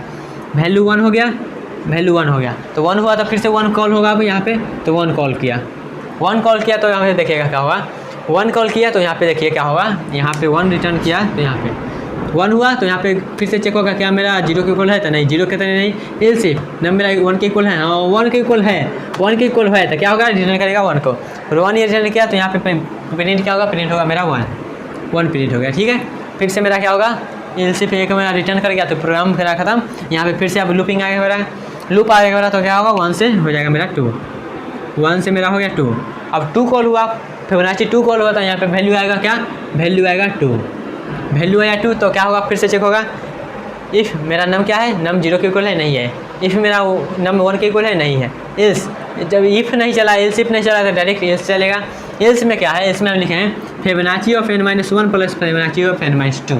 मतलब अगर मेरा ये जीरो नहीं है 1 नहीं है तो क्या करेंगे हम, पिछले 2 टर्म को जोड़ दो, पिछले 2 टर्म को जोड़ दो तो क्या होगा यहाँ पे देखिएगा, यहाँ पे फिव क्या होगा, FIV फिव n-1 अभी n के जगह क्या मिला है, n के जगह मिला है क्या, n के जगह मिला है मेरा नम। जैसे यहाँ पे लिखेगा क्या, यहाँ पे n नहीं, यहाँ पे आना चाहिए नम, यहाँ पे आना चाहिए नम, यहाँ पे nm-1 यहाँ पे आना चाहिए नम, क्योंकि यहाँ n तो डिक्लेयर ही नहीं कि कुछ, यहाँ पे नम है, नम n-2 nm-2। ठीक है, ऐसा होना चाहिए। अब यहाँ पे देखिएगा क्या होगा, यहाँ पे वैल्यू क्या है मेरा, नम का वैल्यू है 2, तो यहाँ पे क्या कॉल होगा, फिबोनाची ऑफ 2, तो फिबोनाची ऑफ 2 कॉल हो, तो नहीं 2-1 तो क्या होगा कॉल 1, फिबोनाची ऑफ 1 कॉल हुआ। ठीक है, जब 1 कॉल हो जाएगा तो क्या होगा, ये जब ये कॉल हुआ तो आगे नहीं बढ़ेगा, ये कॉल हुआ आगे नहीं बढ़ेगा, डायरेक्ट कॉलिंग होगा। कॉलिंग किसका होगा, नम n-1 मतलब 1 का कॉलिंग होगा। किसका कॉलिंग होगा, 1 का। इस पर है हम अभी, इस पार्ट पर नहीं गए, 1 का कॉलिंग हो गया तो क्या होगा, जब डायग्राम बना रहे, ठीक है, 1 कॉलिंग किया, 1 कॉलिंग किया, ये किया फिबोनाची ऑफ 1 किसको कॉल किया, 1 को कॉल किया, तो 1 को कॉल किया तो फिर से यहाँ पे आएगा, फिर से यहाँ पे देखेगा क्या है, नम मेरा 1 के इक्वल हो गया, 1 के इक्वल हो गया तो क्या रिटर्न करेगा 1, तो यहाँ से रिटर्न किया मेरा फंक्शन 1। ठीक है, इसका रिटर्न मिल गया, इसको फिबोनाची ऑफ नम को क्या मिल गया, वो रिटर्न 1। अब 1 मिल गया तो अब आगे बढ़ेगा, यहाँ पे आया। अब यहाँ पे क्या होगा, फिबोनाची ऑफ n-2 मतलब nm-2, नम का वैल्यू क्या था तब, नम का वैल्यू तब था 2, तो 2-1 क्या हो गया, यहाँ पे कॉलिंग होगा प्लस फिबोनाची ऑफ ये था n=2 के लिए। ठीक है, फिबोनाची ऑफ यहाँ पे होगा 0, तो फिर से यहाँ पे 0 आया, फिर से 0 आया तो यहाँ देखेगा 0 रिटर्न कर रहा है 0, तो 0 रिटर्न का ये क्या मेरा रिटर्न करेगा, ये मेरा 0 रिटर्न करेगा। ठीक है, ये मेरा जब 0 रिटर्न किया तो ये दोनों को जोड़ के क्या हो जाएगा 1। ठीक है, तो 0-1 हो गया, तो ये ओवरऑल फंक्शन क्या रिटर्न करेगा वैल्यू, ये i=2 के लिए मेरा फंक्शन ओवरऑल रिटर्न करेगा 1, सॉरी 1 नहीं, हाँ 1 रहेगा, क्योंकि ये क्या है, ये 1 है, ये 0 है, तो दोनों मिलकर क्या हो गया 1, तो 1 रिटर्न किया। ठीक है, ये मेरा हो गया i=2 के लिए। अब यहाँ से फिर से मेरा एक्चुएशन आगे बढ़ेगा, ये हो जाएगा वैल्यू होगा बढ़कर, ये वैल्यू हो जाएगा मेरा 3। जब 3 हो जाएगा तो क्या होगा, फिर से 3 कॉल होगा, ये वैल्यू मेरा हो गया 3 कॉल हुआ। अब 3 कॉल हुआ तो क्या होगा, यहाँ पे फिर से 3 आया, यहाँ पर जब 3 आएगा तो क्या होगा, यहाँ पे देखिएगा फिर से चेक करेगा नम मेरा 0 है नहीं है, नम मेरा 1 है नहीं है, तो फिर से कहाँ आएगा, इल्स वाला में आएगा, क्या करेगा, फिबोनाची ऑफ nm-2 मतलब 3-1 क्या हो जाएगा, 2 हो जाएगा। तब n 3 के लिए चलते हैं, n=3 के लिए क्या किया, कॉल फंक्शन ऑफ 2 को कॉल किया, प्लस जब ये 2 को कॉल कर दिया था फिर से 2 को लिए कॉल होगा, आगे नहीं बढ़ेगा, 2 के लिए कॉल हुआ तब यही ये देखेगा 2 के लिए कॉल हुआ तो n=2 के लिए यहाँ पे देखेगा 2 के कॉल है नहीं है, 1 के कॉल है नहीं है, तो क्या करेगा, यहाँ पे आएगा, फिर से यहाँ पे फिर से आया तो क्या करेगा, अब ये कॉल करेगा क्या, 2-1 को कॉल करेगा, ये किया मेरा call Fibonacci of 1, Fibonacci of 1 को कॉल कर दिया अभी ये, तो फिर से आगे नहीं बढ़ेगा। अब फिर से अब 1 के लिए चेक होगा, 1 के लिए चेक होगा तो क्या होगा, 1 के यहाँ पे आया 1 के लिए चेक होगा तो देखेगा रिटर्न कर रहा है 1, तो यही करेगा रिटर्न मेरा, ये रिटर्न करेगा 1। अब जब ये रिटर्न किया तब यहाँ पे देखेगा, इसी के लिए आगे बढ़ेगा, यहाँ पे क्या था 1-1, यहाँ पे 0 था, तो ये फिबोनाची ऑफ जीरो को कॉल करेगा तो ये वैल्यू देगा मेरा जीरो। ये ओवरऑल वैल्यू जीरो दिया तो इसको दोनों मिलकर क्या होगा, वन हो गया। वन होगा तो इसको वैल्यू मेरे क्या मिलेगा, वन मिला। अभी ये पार्ट वाला आगे बढ़ेगा, ये पार्ट वाला आगे बढ़ेगा वन वैल्यू लेके, ये क्या होगा n-2 मतलब n-2 मतलब क्या, 3 - 2 मतलब 1। तो ये कॉल करेगा वन, कॉल को वन को, और वन को कॉल करेगा तो क्या रिटर्न मिलेगा, 1। तो इसको मिलेगा 1। तो 1 + 1 क्या होगा वैल्यू मेरा 2। तो वैसे ही मेरा आगे बढ़ेगा। डायग्राम बना कर दिखा भी दिया आपको, ठीक है। 5 के लिए नहीं जाएगा, 5 के लिए जाएंगे तो वीडियो भी लेंदी हो जाएगा, आप भी बोर हो जाएंगे, और यहाँ पे कन्फ्यूजन तो नहीं होना चाहिए। डायग्राम बनाइएगा, आप क्लियर हो जाएगा, ठीक है। कैसे कैसे हम प्रोसीड करें वो बता दिए हैं।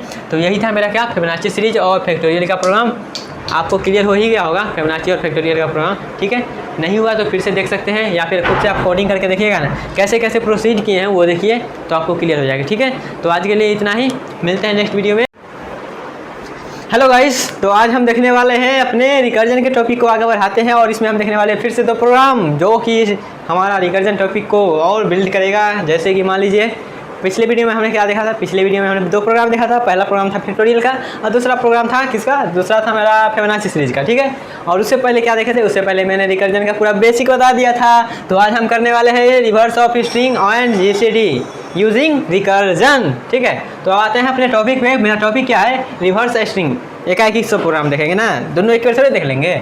तो एकाएक करते हैं, इसको बॉर्डर नहीं देते हैं, ठीक है। यहाँ पे कुछ अपना करेंगे, जो हम ट्री बनाते हैं समझने के लिए वो बनाएंगे, ठीक है।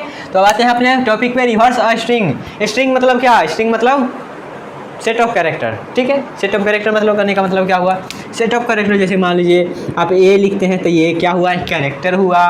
बी लिखेंगे सिंपल तो ये क्या हुआ, कैरेक्टर हुआ। अगर मान लेते हैं आप क्या लिख दिए, PPLE एप्पल लिख दिए तो क्या हुआ, सेट ऑफ कैरेक्टर है, ए है, पी है, पी है, एल है, सेट ऑफ कैरेक्टर है, तो इसको हम बोलेंगे स्ट्रिंग। स्ट्रिंग कुछ ऐसा ही होता है, ठीक। मतलब एक से ज़्यादा वर्ड रहेगा वहाँ हम क्या बोलेंगे, स्ट्रिंग। वर्ड नहीं, यहाँ पे अल्फ़ाबेट बोलेंगे, ठीक है। अल्फ़ाबेट बोलिए या फिर स्पेशल सिंबल बोलिए, वो सबको होगा स्ट्रिंग में। जैसे कि मान लीजिए रिवर्स करना है, रिवर्स करना है मतलब, रिवर्स का तो मतलब जानते ही होगा, उल्टा उल्टा उल्टा, ठीक है। रिवर्स मतलब उल्टा। तो यहाँ पे देखते मान लीजिए APPLE ऊपर लिखते हैं, ठीक है। ऊपर लिखेंगे तो ज़्यादा क्लियर होगा, ऊपर लिखेंगे तब ना ध्यान यहाँ पे आएगा, नहीं तो नीचे कौन देखता है, नीचे देखता है, समझ जाइए, ठीक है। क्या लिखे हम, APPLE एप्पल मतलब सेब। ये हम नहीं पढ़ाने वाले हैं।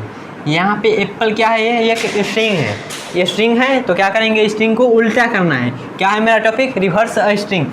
प्रोग्राम के जरिए करना है, बस हम यहाँ पे कंसेप्ट बता रहे हैं जो उल्टा कैसे करेंगे, ठीक है, ठीक है। तो यहाँ पे देखिएगा एप्पल है, ये एप्पल है, एप्पल है। अब इसको हमको उल्टा करना है, तो उल्टा करना है तो आप कैसे करिएगा, कहिएगा लो लिख लो, APPLE कहिएगा, हो गया, उल्टा लो लिख लो। तो ये आप ना कर देंगे, आप ना आँख से देख कर दीजिएगा। कंप्यूटर कैसे करेगा इसको, कंप्यूटर करने के लिए इसको क्या कहेंगे, सेट ऑफ इंस्ट्रक्शन देंगे, मतलब इसको प्रोग्राम लिखेंगे जहाँ ऐसे ऐसे काम करो तो हो जाएगा उल्टा, ठीक है। तो उसको हम करने वाले हैं प्रोग्राम की हेल्प से। स्ट्रिंग क्या होता है, उल्टा कैसे होगा ये पता चलेगा, तब देखिए हम कैसे करें। अब आते हैं अपने कंसेप्ट पे, अब हो जाएगा सीरियस। अब आते हैं अपने क्या बोलते हैं, कंसेप्ट पे। कंसेप्ट मतलब क्वेश्चन को सॉल्व कैसे करेंगे, ठीक है। तो अब आते हैं, देखिए मेरा क्या है, फिर से लिखते हैं एप्पल। मान लीजिए पहले हम यहाँ पे हम स्ट्रिंग इंटर किए एप्पल का इंटर लेते हैं एग्जांपल, ठीक है। हम स्ट्रिंग इंटर किए, पूछेगा हमसे आप ना कोई स्ट्रिंग इंटर करिए, तो हम एप्पल इंटर किए। एप्पल इंटर कर दिया तो अब इसको हमको उल्टा करना है। तो उल्टा करने का क्या कंसेप्ट है, उल्टा करने का कंसेप्ट ये है कि हम क्या करेंगे, एकाएक ही चलेंगे। कैसे चलेंगे, मान लीजिए हम क्या करेंगे, एकाएक ही चलेंगे। हम क्या करेंगे, पहले यहाँ पे देंगे, आपको ऐसा मालूम है नहीं मेमोरी लोकेशन में कैसे होता है, मेमोरी लोकेशन में कुछ ऐसे होता है, कैसे होता है, कैलकुलेटर 2 4 5, यहाँ पे APPLE आएगा, लास्ट में क्या रहता है, नल कैरेक्टर, ठीक है। ऐसे कुछ रहता है मेरा सेट ऑफ कैरेक्टर इंटर। अब यहाँ पे देखिए हमें जो उल्टा करना है, उल्टा करना है, कब तक उल्टा करना है, हम उल्टा करना है ये मालूम है। अब कैसे करेंगे, देखिए हमें वो मालूम है, लास्ट में क्या रहता है, नल कैरेक्टर रहता है। तो हम कंडीशन क्या चलाएंगे, हम कंडीशन चलाएंगे, कुछ ऐसा हम कंडीशन चलाएंगे, रिकर्जन की हेल्प से करना है, ठीक है। तो हम क्या करेंगे, जब तक मेरा नल कैरेक्टर नहीं आ जाए, जब तक मेरा नल कैरेक्टर नहीं आ जाए, तब तक क्या करना है, हम रिकर्जन का प्रोग्राम चलाते रहेंगे, ठीक है। जैसे यहाँ पे देखिए, आप प्रोग्राम पे चलते हैं। प्रोग्राम क्या किए हैं हम, यहाँ पे ब्लू मार्क कर लेते हैं, हैशटैग इंक्लूड stdio.h। ये कोई महान काम नहीं किए हैं लिख के, ये सब लिखता है, हम भी लिख दिए हैं, ठीक है।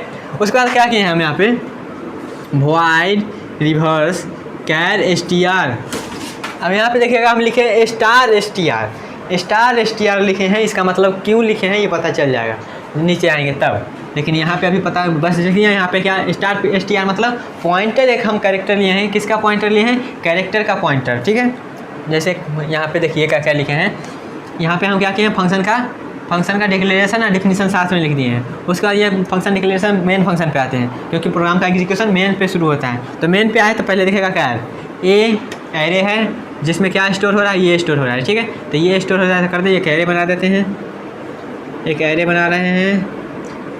बना रहे हैं, यहाँ इतना छोड़िए, ये पूरा ज़्यादा लंबा लग रहा है तो यहाँ पे इतना कर देते हैं, ठीक है। HII एक स्पेस, उसके बाद क्या है IM, लास्ट में वो क्या रहता है ना, लास्ट में रहता है नल कैरेक्टर, बाई डिफॉल्ट रहता है, ये रहता है, ठीक है। तो ये मेरा क्या है, एक एरे बन गया, एरे दे दिए, ठीक है। अब एरे है तो यहाँ पे क्या होगा इसका, ये ए एरे है ए। अब यहाँ पे इसका कुछ एड्रेस होगा ना, एड्रेस कुछ इसका मान लेते हैं, एड्रेस है 10-20, इसका एड्रेस मान लिए 10-20, ठीक है। अब यहाँ पे देखिएगा हम क्या कर रहे हैं, मेन फंक्शन से क्या हुआ, ई लाइन समझ में आया, ई लाइन से हम यहाँ पे इतना काम कर दिए, मतलब एक हम एरे बना दिए जिसमें हमारा स्ट्रिंग स्टोर है। उसके बाद हम क्या किए हैं, उसके बाद हम कॉल किए हैं, किसको कॉल किए हैं, रिवर्स ए को।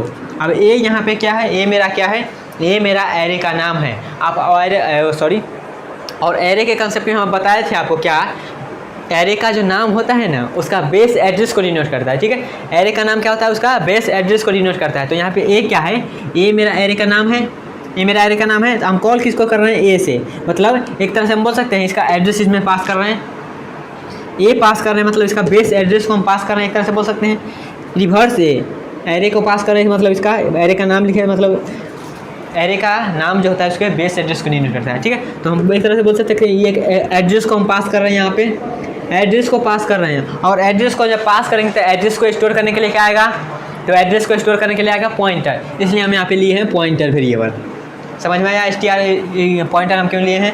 यहाँ से हम क्या करेंगे, ए हम एरे को पास करेंगे जिसका नाम ए है, और ए हमारा एरे है तो उसका बेस एड्रेस को क्या डिनोट करता है, उसका नाम। तो हम यहाँ पे एक तरह एक इनडायरेक्ट हम उसका एड्रेस को पास कर रहे हैं, एड्रेस को पास कर रहे हैं। तो एड्रेस को स्टोर करने के लिए कौन सा वेरिएबल चाहिए, पॉइंटर वेरिएबल, इसलिए हम यहाँ पे पॉइंटर वेरिएबल को डिक्लेयर किए हैं, ठीक है।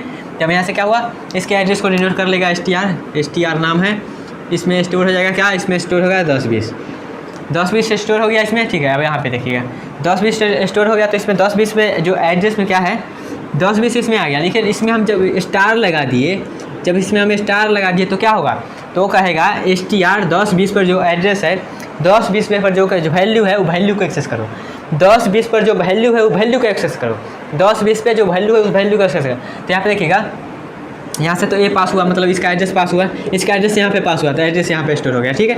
अब यहाँ पे देखिएगा ये एड्रेस पे क्या है स्टोर, ये एड्रेस पर मेरा स्टोर है H, ये एड्रेस पे मेरा क्या स्टोर है, स्टार लगाएंगे मतलब उसके अंदर घुस गए, स्टार लगाए मतलब उसके अंदर घुस गए, स्टार लगाए उसके अंदर घुस गए, रिपीट कर रहे हैं बार बार, स्टार लगाए मतलब उसके अंदर घुस गए। तो स्टार लगाए, STR में स्टार लगाए, ई एड्रेस पे स्टार लगा दिए तो क्या हुआ, इसके अंदर में घुस गया, मतलब H को यहाँ पे देखिएगा H को एक्सेस कर रहा है, इनडायरेक्ट H को एक्सेस है, H को यहाँ पे एक्सेस कर रहा है, मतलब कैरेक्टर H यहाँ पे आया, कैरेक्टर H यहाँ पे एक्सेस कर लिया गया। अब यहाँ पे चेक होगा क्या, इफ़ STR मतलब H, तो ये क्या है, एक तरह का बोल जीरो तो नहीं ना है, नॉन नेगेटिव नॉन जीरो है तो क्या कंडीशन ट्रू होगा। तो इफ़ वाला कंडीशन चलेगा, इफ़ वाला कंडीशन में क्या करेगा, रिवर्स STR क्या करता है, इसके अंदर क्या है, इसके अंदर में मेरा 10-20 है, मतलब पहला एलिमेंट का एड्रेस है, पहला एलिमेंट का एड्रेस में हम +1 कर रहे हैं, मतलब +1 कर रहे हैं, मतलब क्या, एक डाटा टाइप से वैल्यू बढ़ेगा,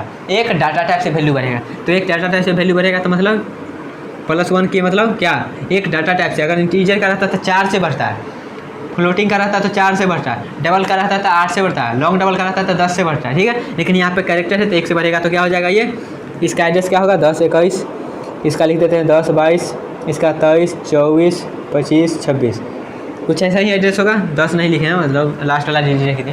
तो एक तरह से क्या बोल सकते हैं, एक तरह से आप यहाँ पे आ गया। इस लाइन से क्या हुआ, इस लाइन से रिवर्स किसको कॉल हुआ, रिवर्स STR+1, मतलब रिवर्स STR+1 मतलब क्या है, यहाँ से क्या पास हुआ, यहाँ से पास हुआ मेरा क्या 10-20 तो था ही, ये इसका वैल्यू 10-20 था, अब +1 हुआ इसमें, तो क्या हो गया 10-21 वैल्यू होगा। तो यहाँ से रिवर्स 10-21 को कॉल हुआ, तो यहाँ से वैल्यू क्या आया, यहाँ से क्या वैल्यू पास हुआ, यहाँ से वैल्यू पास हुआ मेरा 10-21, 10 21 वैल्यू पास हुआ तो यहाँ पे आएगा, तो यहाँ से फिर से हम स्टार लगाएं तो क्या होगा, 10 21 पर जो वैल्यू है वैल्यू को एक्सेस करेगा। तो वैल्यू क्या है मेरा आई, तो आई को एक्सेस करेगा। आई को एक्सेस कर लिया, आई को एक्सेस कर लिया। अब यहाँ पे देखेगा, अब प्रिंट करते जा रहा है, प्रिंट करते जा रहा है। यहाँ पे देखिएगा क्या हुआ, पहले कॉल हुआ, प्रिंट बाद में होगा, प्रिंट मेरा होने वाला काम बाद में होगा। यहाँ पे ट्री डायग्राम बनाते हैं तो ज़्यादा क्लियर हो जाएगा, ठीक है। यहाँ पे ट्री डायग्राम बनाते हैं तो ज़्यादा क्लियर होगा। देखिए कैसे क्लियर होगा, यहाँ पे देखते जाइए, देखते जाइए, देखते जाइए। पहले क्या हुआ, पहले मेरा कॉल हुआ क्या, पहले तो वैल्यू आया, वैल्यू यहाँ पे आया तो क्या कॉल हुआ गया, यहाँ पे देखिएगा वैल्यू मेरा क्या आया था, वैल्यू मेरा आया था क्या, वैल्यू क्या आया था, एच आया था।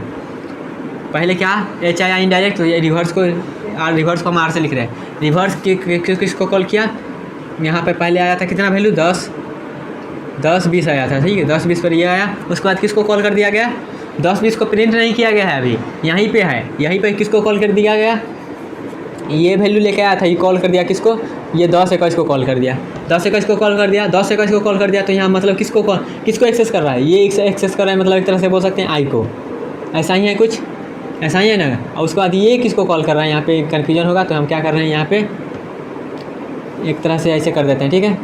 मान लीजिए ये एक डब्बा बना देते हैं, ये एक डब्बा बना देते हैं, ठीक है। इसके बाद इसका है, अब ये किसको कॉल किया, यहाँ पे देखिएगा 10 21 हो गया, तो यहाँ से फिर से यहाँ पे 10 21 को कॉल किया, फिर से यहाँ आएगा, फिर से यहाँ आ गया, तो यही लाइन से फिर से यहाँ पे रिपीट होगा क्या, 10 22। तो 10 22 यहाँ पे 10 22 कॉल होगा, 10 22 पर कौन सा वैल्यू है, आई, तो यहाँ पे आई आएगा, फिर से 10 22 हो गया, तो यहाँ फिर से आएगा, फिर से 10 23 हो जाएगा। मतलब यहाँ पे एड्रेस का हम नाम लिख रहे हैं, आप वैल्यू लिख लिया। तो मान लीजिए इतना ही हमारा, इतना ही अभी है, ठीक है। मान लीजिए इतना, इसको भी कॉल कर दिया, उसके बाद क्या होगा, उसके बाद फिर से चलिए कहाँ, उसके बाद यहाँ पे फिर से चलिए आगे भी लिख ही देते हैं क्या, 24 पे क्या है मेरा एम, हो गया, इतना ही है। उसके बाद देखिए, उसके बाद किसको कॉल होगा, फिर से ++1 हो गया, तो क्या आएगा, तो 20 21 22 23 24 25 पे क्या है, 25 पे क्या है जी, HII एक स्पेस था इसमें, यहाँ पे एक स्पेस था, तो स्पेस को पहले कर दिया। तो उसके बाद यहाँ पे करेगा जी को, उसके बाद क्या है 10 25 यहाँ पे क्या है एम, तो ये कॉल करेगा एम को। उसके बाद क्या होगा, यहाँ पे आएगा 10 26, यहाँ पे क्या है मेरा नल करेक्टर है, तो नल करेक्टर आएगा, तो यहाँ पे क्या है इफ़ STR, तो मतलब एक तरह से यहाँ बोल सकते हैं, एक तरह यहाँ पे नल आया मतलब कंडीशन फॉल्स मतलब मेरा काम खत्म। कंडीशन फॉल्स मतलब इफ़ के कंडीशन छोड़ देगा, इफ़ के कंडीशन छोड़ देगा, अब वापस चलेगा क्या प्रिंट करेगा, मतलब सारा कॉलिंग हो गया, सब कॉलिंग हो गया, तो अब वापस जाएगा तो पहले क्या प्रिंट करेगा, अब उसके बाद इसके नीचे आएगा, क्या प्रिंट कर देगा, पहले प्रिंट कर देगा एम, उसके बाद क्या ऊपर है, उसके बाद है जी, उसके बाद क्या है, उसके बाद स्पेस है, तो स्पेस छोड़ देगा। उसके बाद क्या है आई एच, एक तरह से स्ट्रिंग जो होता है, सॉरी मेरा बोल सकते हैं क्या, रिकर्जन जो होता है, रिकर्जन पहले काम तो शुरू काम कर देता है, जो पहले होता है ना उसको लास्ट में प्रिंट करता है, जो पहले काम करेगा उसको लास्ट में प्रिंट करेगा, ठीक है। मतलब उसका काम लास्ट में होगा, जो शुरू में करेगा, जैसे मान लीजिए क्या, एक तरह से बोल सकते हैं क्या बोलते हैं, सॉरी रिकर्जन जो मेरा होता है ना, उल्टा गिनती, शुरू तो किया 1 से, लेकिन प्रिंट करना शुरू करेगा, काम शुरू करेगा 100 98 98 99 97, ठीक है। जैसे यहाँ पे देखिएगा शुरू से काम किया, लेकिन प्रोसेस वाला जो हमको मेन काम चाहिए वो कर रहा है उल्टा हो जा रहा है, ठीक है। तो यही मेरा स्ट्रिंग का होता है टॉपिक। तो क्या देखिए यहाँ पे मेरा जो चाहिए था वो मिल गया, तो यही मेरा स्ट्रिंग का है, जो हम करेंगे क्या, रिवर्स करेंगे यूजिंग रिकर्जन, ठीक है। तो ये आपसे क्लियर एक बार और बता देते क्या किया है यहाँ पे, हैशटैग इंक्लूडेड std.h, पॉइंटर क्यों लिया, पॉइंटर इसलिए ले रहे हैं क्योंकि हम एरे का नाम पास कर रहे हैं, मतलब उसका एड्रेस पास कर रहे हैं, इसलिए हम पॉइंटर वेरिएबल लिए ताकि वो एड्रेस को स्टोर कर ले, ठीक है। अब वहाँ पे क्या कर रहे हैं, हम कंडीशन लगाएं, जब तक मेरा नल कैरेक्टर नहीं आ जाता तब तक मेरा काम करो। उसके बाद क्या करिए, हम एक आगे बढ़ते करते, क्योंकि हमको पता है जब फंक्शन खुद को कॉल करता है तो लास्ट पहुंच जाएगा, उसके बाद शुरू करेगा प्रिंट करना, ठीक है। तो यहाँ पे देखिएगा कॉलिंग होते जा रहा है, लेकिन प्रिंट नहीं कर रहा है, ठीक है। कॉलिंग होते गया, जब मेरा कंडीशन फॉल्स हो गया उसके बाद शुरू हुआ प्रिंट करने वाला काम, ठीक है। तो यही मेरा था स्ट्रिंग का। अब आते हैं GCD पे, अब आते हैं हम GCD क्या होता है, GCD common greatest multi division, ठीक है, कॉमन मल्टीपल डिवीजन, इसको बोलते हैं HCF भी बोलते हैं, मतलब हाईएस्ट कॉमन फैक्टर। क्या हाईएस्ट कॉमन फैक्टर, इसको भी मिटा देते हैं, इसमें हल्का सा स्पेस चाहिएगा। GCD जो कि रिकर्जन से हम सॉल्व करने वाले, GCD आपको मैथ में सॉल्व करने आता है, तो ये भी हो जाएगा, ठीक है। GCD कैसे सॉल्व करते हैं, मान लेते हैं हम आपको दिए क्या, एक नंबर दिए, हम मान लेते हैं यहाँ पे आप दिए 17 दिए, यहाँ पे 12 दिए, इसको हम बोले आपका GCD निकालिए, तो क्या करिएगा, कहिएगा क्या, यहाँ पे बड़का नंबर ले लिया, यहाँ पे छोटा नंबर लिया, पॉइंट में वैल्यू जाएगा। पॉइंट में नहीं करना है, ऐसा क्वेश्चन आए तो क्या करिए, पहले 0 से लगा दीजिए। 0 से तो लिख ही सकते हैं, 0 लगा दिया 0 आएगा, यहाँ पे 12 उतर जाएगा, उसके बाद यहाँ पे 17 आएगा। GCD में ऐसे ही ना करते हैं, HCF निकाल लेते हैं, उसके बाद 12 लगेगा। आप सिंपल आया तो लगाइए 12 से, क्या आएगा 5 आएगा, फिर 12 आएगा, फिर क्या होगा, फिर यहाँ पे 2 तो 10 हो जाएगा, यहाँ पे 2, यहाँ पे 5, तो यहाँ पे क्या हो जाएगा 2 4 1 2 2 2 0। तो मेरा GCD क्या आया, मेरा GCD मतलब HCF आया 1, मेरा ये आया HCF। तो यहाँ पे आप गौर करिएगा, क्या गौर करना है, मान लेते हैं हम पहला नंबर लिए, पहला नंबर हम लिए क्या, पहला नंबर हम लिए ये, पहला नंबर हम लिए, पहला नंबर ये और दूसरा नंबर ये, 2 नंबर का हम क्या निकाले हैं, GCD निकाल। तो पहला नंबर हम ये ले लिए, दूसरा नंबर यहाँ पे दिया लिए, ठीक है। अब यहाँ पे गौर करिएगा क्या, पहला नंबर और दूसरा नंबर में रिलेशन, यहाँ पे देखिएगा पहला नंबर मेरा ये है, एक स्टेप चलने के बाद क्या हो गया, एक स्टेप चलने के बाद मेरा पहला जो दूसरा नंबर था वो बन गया पहला नंबर, जिससे हम डिवाइड लगाए वो देखिए भाग लगाएं, बीच में है पहला दूसरा नंबर, पहला है पहला नंबर। उसका यहाँ पे देखिएगा हम क्या किए हैं, जो मेरा दूसरा नंबर था वो हमेशा पहला नंबर बन रहा है, जो हमारा दूसरा नंबर था वो हमेशा पहला नंबर बन रहा है। जैसे यहाँ पे देखिएगा, यहाँ पे दूसरा नंबर क्या था, दूसरा नंबर मेरा 12 था, तो यहाँ पे देखिएगा 12, यहाँ पे नहीं, यहाँ पे देखिएगा पहला नंबर क्या था, यहाँ ऐसे देखिए पहला नंबर मेरा क्या है 17, तब यहाँ पे देखिएगा पहला नंबर हम लिखे 17, ठीक है। उसके बाद दूसरा नंबर क्या है मेरा, पहला स्टेप में मेरा है 12।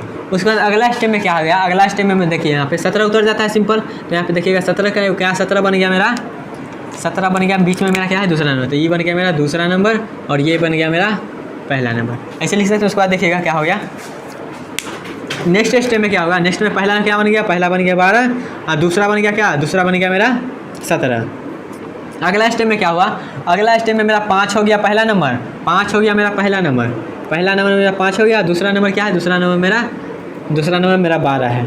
उसके बाद अगला स्टेप में क्या, अगला स्टेप में मेरा 5 हो गया, अगला स्टेप में यहाँ पे क्या है, ये मेरा पहला नंबर मतलब 2 हो गया मेरा पहला नंबर, और ये क्या हो गया, ये मेरा हो गया, ये 5 हो गया मेरा दूसरा नंबर, ठीक है। और उसके बाद क्या हुआ, उसके बाद अगला में देखिएगा, उसके बाद यहाँ पे क्या हो गया, 1 हो गया मेरा पहला नंबर, उसके बाद 2 मेरा हो गया दूसरा नंबर। कुछ ऐसे यहाँ पे देखिएगा रिलेशन, अगर मान लीजिए हम ऐसे करें, पहला नंबर तो पहला नंबर है 17 है, 12 है, 5 है, 2 है, 1 है, ठीक है। और दूसरा नंबर में देखिएगा, दूसरा नंबर क्या है, दूसरा नंबर में इसमें रिलेशन देखिए, यहाँ पे 12 है 17 है, तो हम इसको ऐसे लिख सकते हैं, यहाँ पे कुछ यहाँ पे देखिएगा ये जो हुआ है कैलकुलेशन, ये जो कैलकुलेशन हुआ है ये एक तरह से बोल सकते हैं इसका रिमाइंडर यहाँ मेरा पहला नंबर बन रहा है, इसका रिमाइंडर जो है वो मेरा पहला नंबर बन रहा है, इसका जो रिमाइंडर है वो मेरा ये बन रहा है, इसका जो रिमाइंडर है वो ऐसे बन रहा है, इसका जो रिमाइंडर है मेरा ये बन रहा है, ऐसे बोल सकते हैं। तो बस यही कल करना है, क्या करना है मेरा, यहाँ पे देखिएगा पहला नंबर जो पहले मेरा N1 था N2 था, 2 नंबर था, यहाँ पे N1 N2 मेरा पहला बन जा रहा है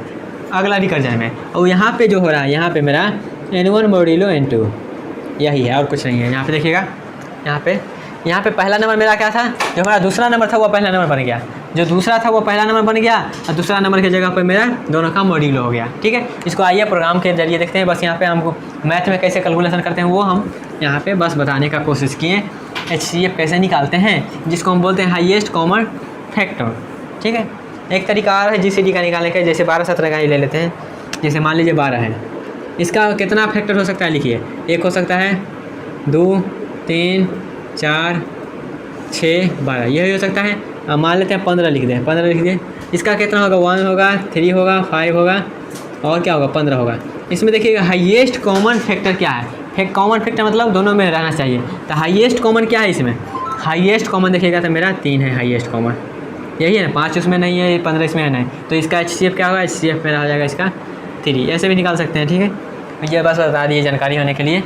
अब आते हैं अपना प्रोग्राम पे, प्रोग्राम में क्या है, रिकर्जन का हेल्प से करना है GCD। तो यहाँ पे देखिएगा हम क्या किए हैं, एक हम क्या किए हैं, फंक्शन को डिक्लेयर किए हैं, फंक्शन को डिक्लेयर किए हैं जिसका रिटर्न टाइप इंटीजर है, क्योंकि इंटीजर को रिटर्न करके देगा, और HCF फंक्शन का नाम है N1 और N2 वैल्यू ले रहा है, ठीक है। मेन फंक्शन पे आते हैं, मेन फंक्शन में क्या किए हैं हम, पहले 2 नंबर का GCD निकालना है तो 2 नंबर इंटर करेंगे, 2 नंबर लेंगे, तो 2 नंबर लेने के लिए क्या किए हम यहाँ पे N1 N2 2 को वेरिएबल लिए हैं, और यहाँ पे मैसेज प्रिंट किया, 2 नंबर इंटर करिए और इसके नेक्स्ट से 2 नंबर ले लिए हैं, ठीक है। 2 नंबर ले लिए, उसके बाद क्या किए हम यहाँ पे फंक्शन कॉलिंग किए हैं, यहाँ पे हम फंक्शन कॉलिंग कर दिए, ये जो फंक्शन हमको रिटर्न करके देगा यहाँ पे प्रिंट कर देंगे, ठीक है।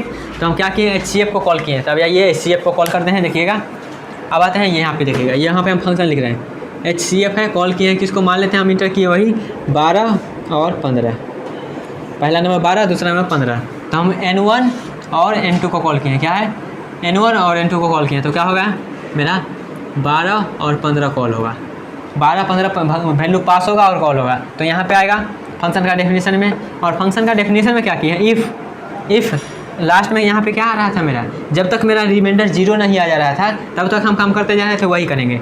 जब तक मेरा N2 0 ना हो जाए, जब तक मेरा N2 0 ना हो जाए तब तक हम क्या करेंगे, N2 मतलब जो हमारा रिमाइंडर निकल के आ रहा था वो N2, तब तक हम क्या करेंगे, रिटर्न करेंगे क्या, HCF ऑफ N1। अब यहाँ पे देखिएगा क्या है, ये मेरा N1 है, ये मेरा N2 है, यही है। अब आगे देखिए क्या हो रहा है, ये फंक्शन कॉल कर दे रहा है किसको, HCF ऑफ किसको, N2 मेरा क्या है, N2 मेरा अब बन गया N1, N2 बन गया मेरा N1, N2 बन गया मेरा N1, ये N1 का जगह था ना, ये N2 का जगह था। तो यहाँ पे जो N2 में जो वैल्यू था वो N1 के जगह पे आ गया था, 15 आ गया यहाँ पे। उसके बाद यहाँ पे क्या हो रहा है, N1 modulo 12, N1 modulo N2, N1 क्या है मेरा 12, मॉड्यूलो करेंगे क्या 15 से, तो क्या होगा वैल्यू मेरा क्या आएगा, रिमाइंडर क्या आएगा मेरा, रिमाइंडर मेरा आएगा 12 कैसे आएगा देखिएगा, 12 यहाँ पे ऐसे करना है, ठीक है, कुछ नहीं लगेगा तो क्या होगा, सॉरी ऐसे नहीं होगा, ये यहाँ पे 15 है और यहाँ पे मेरा 12 है, तो यहाँ पे क्या करेंगे तो क्या 0, यहाँ पे 0 हो जाएगा, यहाँ पे मेरा 12 रिमाइंडर आ जाएगा, ठीक है। तो यहाँ क्या आएगा मेरा 12 रिमाइंडर आ गया, ठीक है, 12 नहीं आएगा, यहाँ तो सिंपल लग ही जाएगा, रिमाइंडर निकल जाएगा। क्या है मेरा 12 है, यहाँ पे हम कैसे लगाएंगे देखिए, सॉरी 12 और 15, ठीक है। N1 मॉड्यूलो मतलब N1 में भाग लगाओ, N1 में भाग लगाओ किससे, N2 से, तो 15, ठीक है। मेरा रिमाइंडर आएगा 12, रिमाइंडर 12 आ गया, तो रिमाइंडर 12 हो गया। अब फिर से यहाँ पे देखिएगा, फिर से कॉल होगा क्या, फिर से कॉल होगा मेरा क्या, HCF ऑफ क्या, फिर से मेरा जो N2 बना, N2 जो मेरा है वो बन जाएगा N1 की जगह पर। तो यहाँ 12 आ गया, और यहाँ पे क्या आएगा, यहाँ पे आएगा N1 मॉड्यूलो N2। N1 क्या है मेरा, N1 मेरा क्या है, N1 मेरा है 15, इसमें भाग लगाना है 12 से, ठीक है। तो ये क्या हो जाएगा, ये मेरा हो जाएगा क्या, ये मेरा आ जाएगा, ये मेरा आ जाएगा क्या, ये मेरा आ जाएगा, यहाँ पे उल्टा हो गया है, एक मिनट फिर से करते हैं, ठीक है। N1 N2 कन्फ्यूज नहीं होना है, वहाँ पे उल्टा लिख देते हैं, रिमाइंडर पहले दिया जाता है मेरा, ठीक है। अब देखिए पहले मान लेते हैं N1 मेरा क्या है, N1 मेरा है 12 और N2 मेरा क्या है, N2 मेरा है 15, N2 मेरा 15 है, ठीक है। अब यहाँ पे फंक्शन कॉल हुआ, फंक्शन कॉल हुआ तो यहाँ पे आएगा HCF ऑफ क्या, HCF ऑफ क्या, HCF मेरा ये पहले क्या हुआ कॉल, पहले मेरा कॉल हुआ HCF ऑफ 12,15 कॉल हुआ। उसके बाद यहाँ पे आएगा, तो क्या यहाँ पे N2 का वैल्यू आ जाएगा 15, और यहाँ पे क्या आएगा N1 क्या है मेरा 12 मॉड्यूलो 15, तो इसका वैल्यू क्या आएगा, इसका वैल्यू मेरा आएगा 12, इसका वैल्यू मेरा आएगा 12, तो यहाँ पे 12 लिख दिए, ठीक है। वैल्यू मेरा 12 आएगा तो 12 लिख दिए। उसके बाद क्या होगा, उसके बाद फिर से यहाँ पे प्रोसेस रिपीट होगा, फिर जब तक मेरा N2 नहीं हो जाएगा तब तक मेरा फंक्शन कॉल होते रहेगा। तो फिर से HCF कॉल हुआ, फिर से HCF लिख दीजिए, फिर से HCF, फिर से मेरा ये वैल्यू क्या होगा, यहाँ पे 12 आ जाएगा, और यहाँ पे ये दोनों का मॉड्यूलो लेंगे तो क्या होगा 15 मॉड्यूलो 12, क्या आएगा वैल्यू मेरा 1 से लगेगा तो क्या हो जाएगा, यहाँ पे मेरा आ जाएगा 3, 12 भागा 5 15 करिएगा तो क्या होगा 1 से 12, तो 3 आएगा ना मॉड्यूलो, 3 मॉड्यूलो आ जाता है, यहाँ पे क्या आ जाएगा, यहाँ पे आ जाएगा मेरा 3, तो 3 आ गया। अब फिर से यहाँ जब तक मेरा N2 0 नहीं आएगा तब तक ये चलेगा, यहाँ पे फिर से HCF कॉल होगा, जो हमें यहाँ पे 3 आ जाएगा, यहाँ पे 3 आ गया। उसके बाद क्या होगा, उसके बाद क्या होगा मेरा 12 मॉड्यूलो 3, तो 12 मॉड्यूलो 3 क्या होता है मेरा 0 होता है, रिमाइंडर 0, तो यहाँ पे देखिएगा 0 आ गया, यहाँ पे 0 आ गया, तो क्या होगा, अब फिर से जब कॉल होगा फंक्शन, यहाँ पे देखिएगा फिर से जब कॉल होने जाएगा फंक्शन HCF फिर से कॉल होते जाएगा, तो यहाँ पे देखिएगा N2 मेरा क्या है, N2 मेरा क्या हो गया 0 के इक्वल हो गया, 0 के इक्वल हो गया मेरा, ये कंडीशन फॉल्स हो गया, ये कंडीशन फॉल्स हो गया, तो रिटर्न क्या कर देगा, रिटर्न कर देगा N1, N1 का वैल्यू मेरा क्या है, N1 का वैल्यू मेरा 3 है, तो यहाँ से कि भाई रिटर्न क्या होगा 3 रिटर्न होगा, तो यहाँ पे आएगा 3, यहाँ पे प्रिंट कर देगा 3, ठीक है। और जैसे में हम इसको निकाल के भी देख लिए थे मैथमेटिक्स से, इसको 3 आएगा, कैसे 3 आएगा देखिएगा, हम क्या पहले क्या लिखे हैं 12 और यहाँ पर लिखे हैं 15, ठीक है। भाग लगाइए तो क्या होगा 1 12, यहाँ पे 3 आएगा, यहाँ पे 15 आएगा, यहाँ पे 4, यहाँ पे नहीं, यहाँ पे 5, तो यहाँ पे 5 या 15, यहाँ पे 0, तो ये मेरा HCF क्या आ जाएगा, HCF मेरा 3 हो जाएगा। वैसे हम कैलकुलेट करके देख लिए, ऐसे भी कैलकुलेट, इसको रिपीट कर देते हैं। फिर से हम क्या किए हैं, हम कैसे मैथमेटिक्स में जैसे किए हैं उसी प्रोसेस को यहाँ पे हम प्रोग्राम के जरिए करने वाले, ठीक है। क्या किए हैं, हमको 2 नंबर का GCD निकालना है, तो पहले हम 2 नंबर लेंगे, तो 2 नंबर ले लिए हैं, उसके बाद हम GCD को कॉल कर दें, और GCD का हम फंक्शन में क्या कर रहे हैं, फंक्शन में हम कह रहे हैं जब तक मेरा दोनों नंबर का रिमाइंडर जीरो नहीं आ जाता है तब तक हमारा काम करते रहो। क्यों? क्योंकि मैथमेटिक्स में ही जीरो आना है। यहाँ पे देखिएगा जीरो आया तब तक छोड़ दिए, तो जीरो आएगा तब तक, जीरो नहीं आता है तब तक काम करते जाओ और फिर से फंक्शन को कॉल करते जाओ। मतलब एक ही फंक्शन को बार बार कॉल कर रहे हैं तो रिकर्सिव कॉल हो रहा है, तो रिकर्सिव का तो होते होते मैं एक तो ऐसा टाइम आएगा जब मेरा रिमाइंडर जीरो आ जाएगा, रिमाइंडर मेरा जीरो आ जाएगा तो मेरा N1 को रिटर्न कर देगा, तो वही मेरा इजी का आंसर हो जाएगा। ठीक है, तो यही था यह दो प्रोग्राम, पूरा अच्छा से डिटेल में डिस्कशन कर लिए हैं। फिर भी कोई डाउट हो तो खुद से करके देखिए, या फिर मन हो तो रिपीट करके देखिए, नहीं मन हो तो फिर से करिए।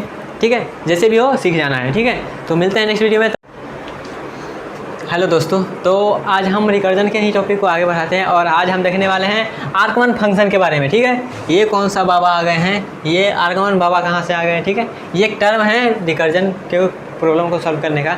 इसमें स्पेशल टाइप का फंक्शन होता है।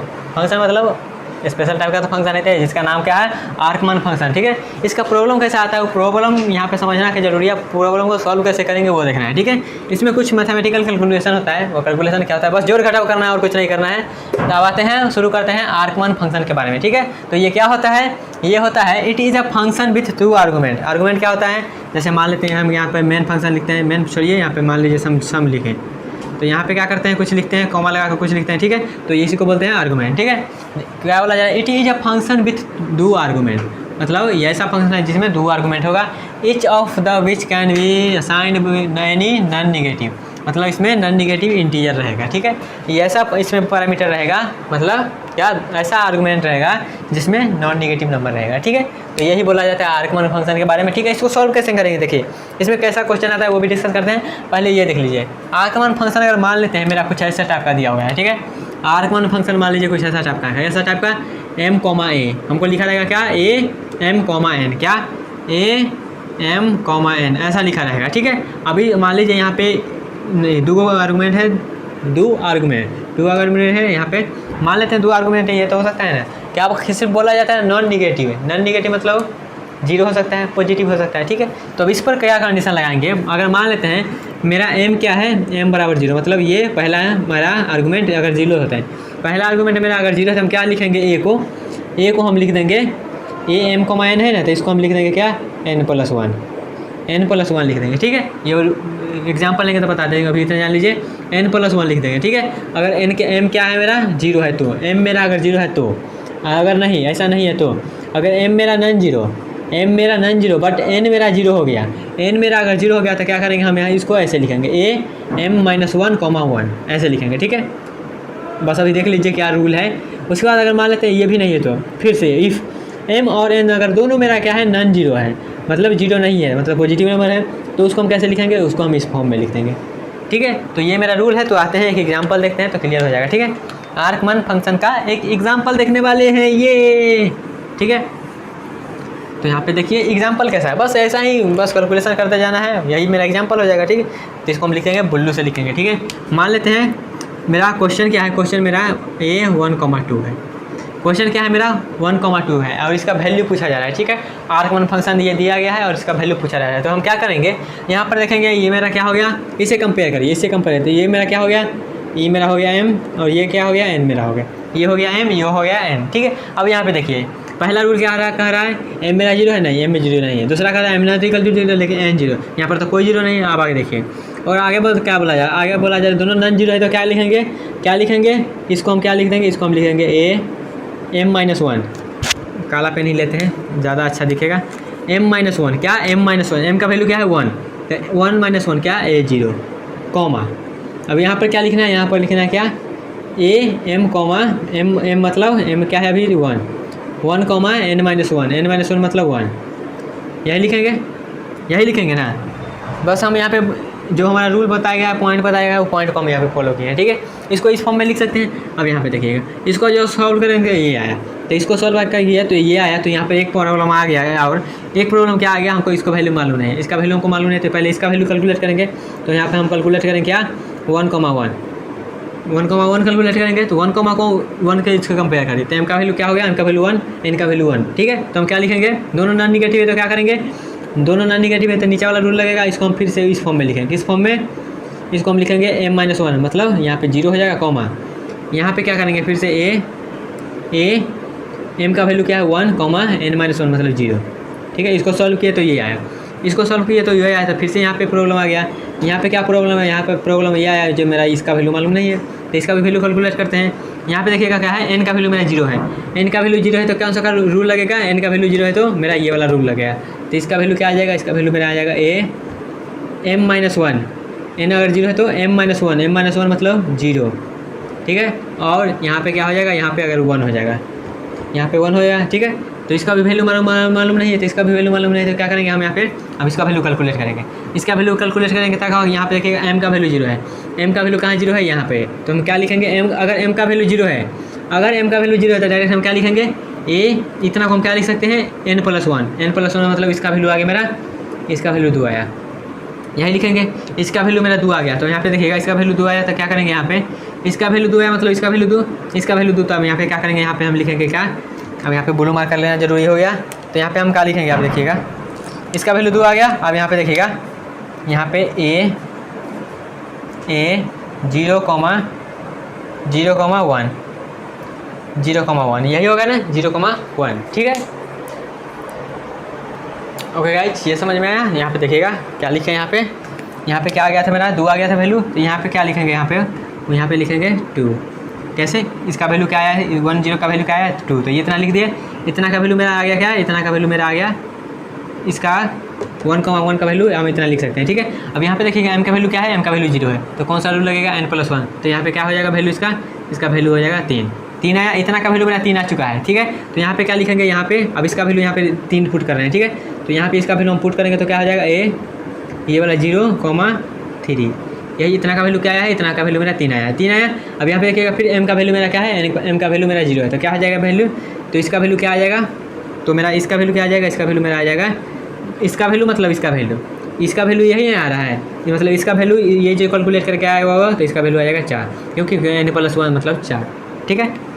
समझ में नहीं आया तो एक बार और रिपीट कर दे रहे हैं। रिपीट क्या कर रहे हैं, देखिए क्या रिपीट कर रहे हैं, देखिएगा यहाँ पे क्या है। पहले लिखे हम क्वेश्चन में 1,1, क्वेश्चन हम लिए हैं 1,1, तो यहाँ पे देखिएगा ये भी नॉन निगेटिव, ये मेरा क्या है, ये मेरा m है और ये मेरा n है, ठीक है। दोनों नॉन निगेटिव है, तो ये वाला होगा क्या होगा, m-1, m का वैल्यू क्या है, 0 हो गया, m का वैल्यू क्या है 1, n-1, ये हो गया। अब यहाँ पे देखिएगा इसका वैल्यू मेरे को मालूम नहीं है, इसका वैल्यू मेरे को मालूम नहीं है, इसका वैल्यू मालूम करेंगे तो क्या हो जाएगा, ये नॉन निगेटिव है, फिर से नॉन निगेटिव है, तो ये वाला रूल लगेगा, m-1 0 हो गया। अब यहाँ पे a1,0, फिर इसका वैल्यू हमको मालूम नहीं, तो इसका वैल्यू कैलकुलेट करेंगे, तो इसका वैल्यू कैलकुलेट करेंगे तो क्या हो जाएगा, इसका वैल्यू हम कैलकुलेट करेंगे तो इसको क्या लिख सकते हैं, यहाँ पे देखिएगा ये मेरा क्या है, n मेरा 0 है, n अगर मेरा 0 है, n अगर मेरा 0 है तो क्या लिखेंगे, m-1, तो m-1 0 हो जाएगा, और 1 तो 1 हो गया। अब फिर से हमको इसका वैल्यू मालूम नहीं, इसका वैल्यू मालूम नहीं, तो क्या करेंगे, इसका वैल्यू निकालेंगे तो क्या है, n मेरा क्या है, m मेरा क्या है, m मेरा 0 है, m मेरा 0 है, तो इसका आंसर क्या हो जाता है डायरेक्ट, इसका आंसर मेरा n+1, तो यहाँ पे 1+1 क्या हो जाएगा, 2 हो गया।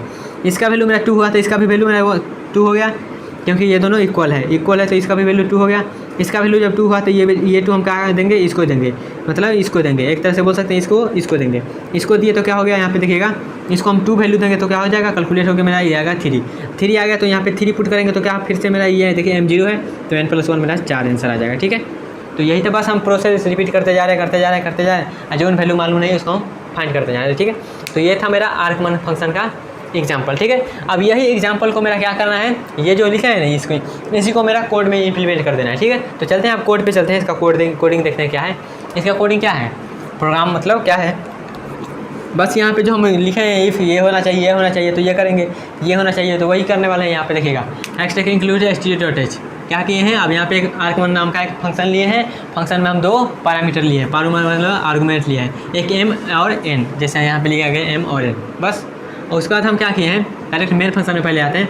मेन फंक्शन में क्या किए हैं, हम एक वेरिएबल लिए हैं ए वेरिएबल लिए a, उसके बाद क्या किए हैं, हम आर्गमन फंक्शन में 2 पैरामीटर लिए हैं, तो यहाँ पे 1,2 तक हम पास कर देना है वैल्यू, 1,2 तक का वैल्यू को कॉल कर देना है, ठीक है।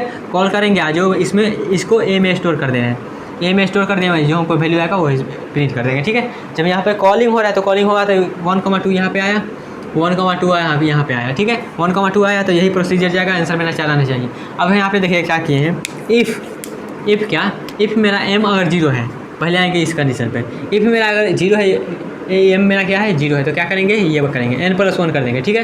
तो रिटर्न क्या किया है, रिटर्न किया है मेरा n+1, ठीक है। अगर ये कंडीशन है तो ये कंडीशन चेक होगा, ये कंडीशन चेक होगा तो इफ एल्स लगाएंगे या फिर एल्सिफ लगाएंगे। एल्सिफ लगाएंगे उसके बाद क्या है यहाँ पे देखिएगा, m मेरा 0 नहीं है, मतलब ग्रेटर देन 0 है, m मेरा ग्रेटर देन 0 और n मेरा 0, m मेरा 0, तो क्या करेंगे यहाँ पे, क्या किए हैं, एक आर्कमन फंक्शन को n-1 m-1 और 1 तक भेज दिया है, ठीक है, उतना ही किए हैं। फिर देखिए फिर हम क्या किए हैं, इस ये कंडीशन भी ट्रू नहीं थी, ये कंडीशन ट्रू होना चाहिए, मतलब ये भी चेक करेंगे अगर ट्रू होगा तो यहाँ पे चेक करेंगे क्या m और n मेरा दोनों ग्रेटर देन इक्वल टू 0 है, तो दोनों, हाँ मेरा दोनों अगर ग्रेटर देन 0 है तो क्या करेंगे हम यहाँ पे कॉल कर देंगे ये, मतलब आर्गमन फंक्शन को m-1। अब यहाँ से फिर से a है तो यहाँ पे आर्गमन m, n-1, ठीक है। तो ये था मेरा, बस ये याद है तो ये अपने आप बन जाएगा, ठीक है। तो यही था मेरा आर्गमन फंक्शन का एग्जाम्पल, ठीक है। जैसे मान लीजिए यहाँ पे हम क्या करेंगे, यहाँ पे हम क्या करेंगे, यही एग्जाम्पल जैसे यहाँ पे प्रोसीड किए हैं वैसे ही वहाँ पर प्रोसीड करेंगे, ठीक है। तो यही था मेरा आर्गमन फंक्शन का वीडियो। तो मिलते हैं नेक्स्ट वीडियो में, तब तक के लिए bye bye, tata, take care, the best. यहाँ उम्मीद करते हैं समझ में आ गया होगा, ठीक है।